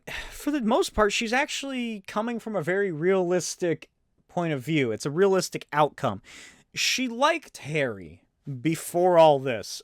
almost 2 years ago. They dated for a bit. They were friends. They had their friend group that we see at the beginning of the series. Maybe they weren't that close, but they were still friendly enough to, you know, flirt and date. Sure, his dad's a lunatic, but everybody knew that before when he was just an asshole businessman. But she has no true way of knowing what Harry knows. But she just has no way of knowing what Harry truly knows without Peter telling her. Like, Harry isn't gonna fucking go and say, like, yeah, S.H.I.E.L.D. took me out of my Colorado retreat where I was getting therapy sessions about my insane dad and flew me to Washington, D.C. to try to get him to stop, and then he fucking tried to kill me. Peter and MJ's relationship at this point, it's been pretty rocky recently. And that's not even mentioning all the crazy shit that's happened in their personal lives, with, you know, Peter being a superhero and having to deal with villains. But Harry's sudden return brings her life back to that sense of normalcy that she once had almost a year and a half ago when they were freshmen. Whether she admits it or not, she desperately wants that back. It helps Mary Jane almost gaslight herself into believing that things can be like they once were. Only now Peter's Spider-Man. Oh, we can all be friends again. Harry's back. Let's hang out. Blah, blah, blah. Oh, you're Spider-Man. That's great. You know, that's what she wants, whether she knows it or not, or admits it or not. She just wants that normalcy, that sense that everything's going to be okay. I don't have to worry about these things. It's a very human hope. And it's very much a teenage approach to reality to have this pseudo-substitution for what's really happening. So while it is obnoxious to read, just as like a fan, be like, you know, you're invested in this, and you're like, oh my god, MJ, why can't you see what Peter sees? If we look at these people, or these characters as actual people, then I think it really does work, and it's a fantastic element by Bendis, who just kind of gets how people act. He's a good writer. Anyway, Peter runs off, and later that night he arrives at Harry's penthouse where he finds Harry arguing with Mr. Shaw. Harry starts freaking out, and Shaw grabs him and demands that Harry remember who he really is. Then Harry bursts into flames and transforms into the Hobgoblin. Oh yeah, and also Mr. Shaw is a figment of Harry's imagination, in case you were unaware. He's like a hallucination that's implanted somehow from the hypnotherapy that Norman put him under. Peter panics and unloads his webbing onto the Hobgoblin and punches him into his thick, leathery abomination-looking head. They smash through the penthouse and onto the balcony, and Hobgoblin launches him into a neighboring building. Peter plummets to the streets below and smashes into the ground, and Hobgoblin plunges himself down to the streets. Peter tries to remind himself that Harry isn't a villain. He's his friend who has had something horrible happen to him, and he needs to get him away from the people and the citizens and help him. Then Hobgoblin picks up a cab and smashes it at him, but Spidey leaps out of the way, slams his fist into the back of Hobgoblin's skull, and flips over. And Hobgoblin launches blades of fire out of his fucking hands. Peter lands at the base of the penthouse building and pleads with Harry Hobgoblin to stop. He launches more fire blades at Spidey as he leaps away. Hobgoblin looks around as the hallucinatory henchman orders him to kill Peter Parker. And meanwhile, a couple of blocks away, MJ exits the subway to find a fleeing crowd. She turns and watches as a cab explodes down the street. She races through the crowd and rounds the corner to find Peter fighting a new goblin. Hobgoblin pulverizes Spider-Man into a car, and MJ cries out, causing the Hobgoblin to crane its horrid neck and find her. And Mr. Shaw tells him that she's the one that'll do it. Hobgoblin leaps towards her. MJ's frozen in place as the creature lunges for her frame, and then Peter connects a web to the creature's back, slams the Hobgoblin into the pavement with all of his might. He leaps out, grabs MJ, and they swing away from the ruins. Peter lands on a rooftop and demands to know why she's here. She tells him that she came to confront Harry about everything that's going on. Peter loses it and orders her to get the fuck out of here as he smashes open the stairwell door. Listen to me, no matter what. Go inside the building and hide. Wait until I get him away from here and then run home. That thing, it's Harry. Peter. Just listen to me. Get out of here. Go.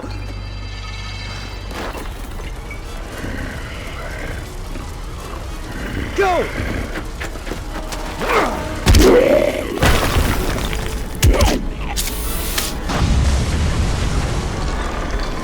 Stay down! Run! Why is this happening? Why? Why? Why? Why? Do what?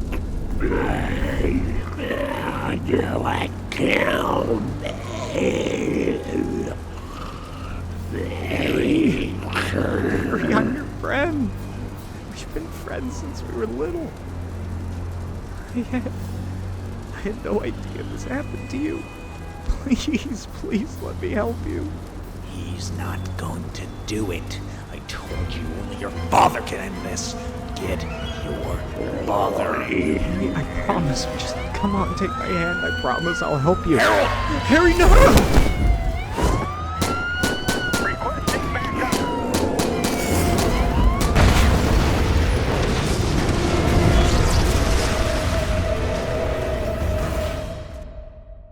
Spider-Man swings down and launches Hobgoblin back down the street, and after he lands, Shaw lifts his head and tells him where they need to go. Cut to the Triskelion. Iron Man takes off after a meeting with Nick Fury, who's in the midst of an interview regarding the Ultimates, when he is alerted to the current situation. Fury cancels the interview and is joined by Agent Jimmy Woo. Woo tells him that they never found any form of molecular distortion or mutation in Harry Osborn, and they have no idea how the fuck this happened. Fury leads S.H.I.E.L.D. agents in suiting up, and they ready to deploy. Meanwhile, Spider-Man desperately tries and fails to stop Hobgoblin from his rampage towards the Triskelion. Then Fury and the S.H.I.E.L.D. agents, who are trained in using equipment that was originally meant for the Hulk, arrive and fucking unload on him. Spidey leaps in front of the downed Hobgoblin and begs them to stop. Fury arrives, flies right up to his face, and tells Peter to stand down, because this is not the best move to make right now. Then Hobgoblin rockets up and launches Peter away, and Fury orders his agents to put it down. Peter lies in a nearby ruin, too weak, too strained, too exhausted to pick himself up. He crawls over the wreckage caused by his friend, crying out for them to stop. The Hobgoblin shrieks out in a horrible, unhuman voice to kill him, demanding that they kill him. He continues marching towards Fury and S.H.I.E.L.D. until finally the creature collapses and shifts back into the ruined body of Harry Osborn. Peter gets to his feet and races at them as Fury and his agents land and set up a perimeter. Why did this happen? What happened? Why did you do this? Why did you let this happen? He was just a kid. And you were supposed to take care of him, and look, why was he begging me to kill him? Agent Wu, we need to quarantine Osborn's penthouse. Whole building. Talk with federal and local. Tell them what happened. Let's actually cooperate with... Ceasefire! Ceasefire! Go home, kid. Go. Is he breathing? Yes, sir. Let's keep it that way. I want the secret of the Oz formula cracked by my birthday. Get everyone on it. Osborn wasn't that smart. I want the secret and no more surprises. Yes, sir. And then, I think it's time for Peter Parker to say goodbye to those spider powers.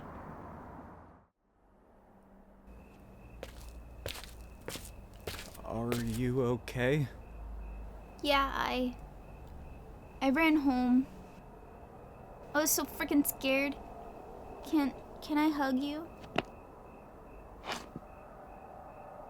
Peter, I didn't know. I had no idea Harry was like that. I told you to stay away from him. I told you to trust me. You didn't tell me everything. How could I know? I didn't know everything. I just knew. I knew that there was trouble. That's all that I knew. I didn't know it was going to be that bad, and I begged you to stay away from Harry, and you ignored me. You did the opposite of what I told you to do. And you lied to me after all that we've been through, after all the people You're going to get killed. This isn't a game. I can't protect you because you don't listen to me. I can't have you in my life. I can't have friends and I can't have you because you'll end up dead. And I can't be responsible for it because I can't trust you. I can't. And I can't.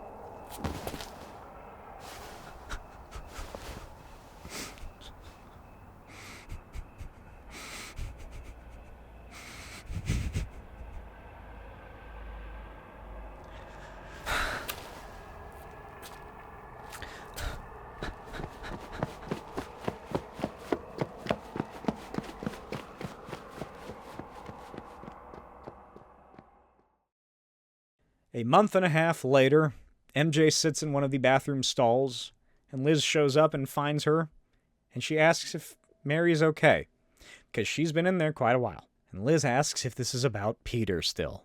And MJ tells her that she is fine and that she is over it. And then she breaks into an uncontrollable sobbing. Later in their English class, their teacher gets angry that the kids didn't even bother to watch the movie adaptation of the book they're covering. As he berates Kenny Kong, Peter and MJ exchange a glance and then quickly turn away from each other. Then Peter stands up, grabs his books, and leaves. The teacher demands that he sit back down, or else, and Peter asks him what he's gonna do. Flunk him?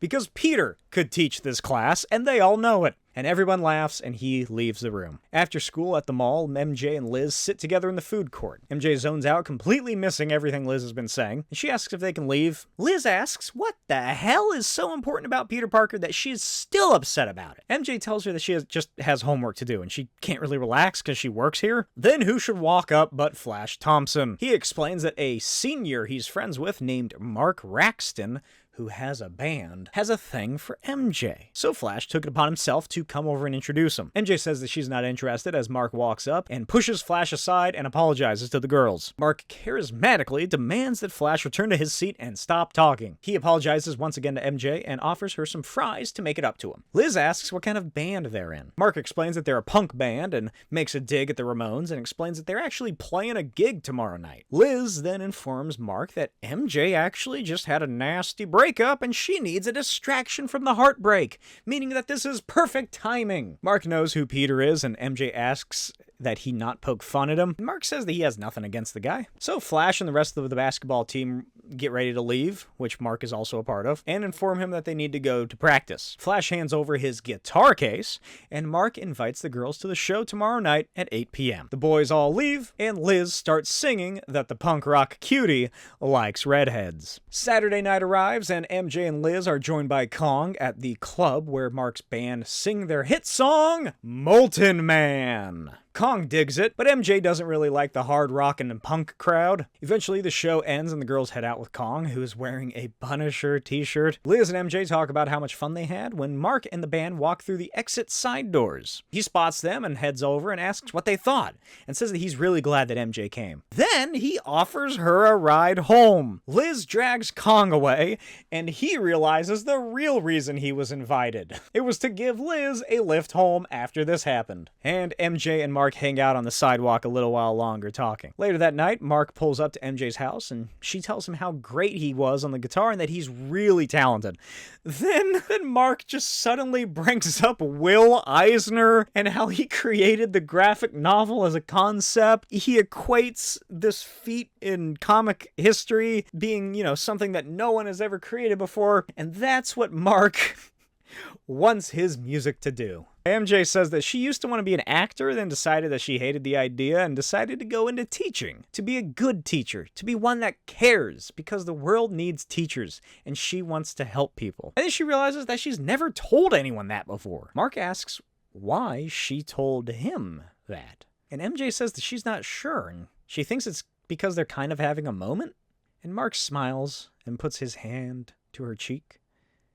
Then he kisses her, and a few seconds later, MJ bounces back, and Mark immediately apologizes. They sit there briefly before he asks how she and Peter broke up. MJ explains that he actually broke up with her, but the more and more that she's been thinking about it, she thinks that he might have been right to do so.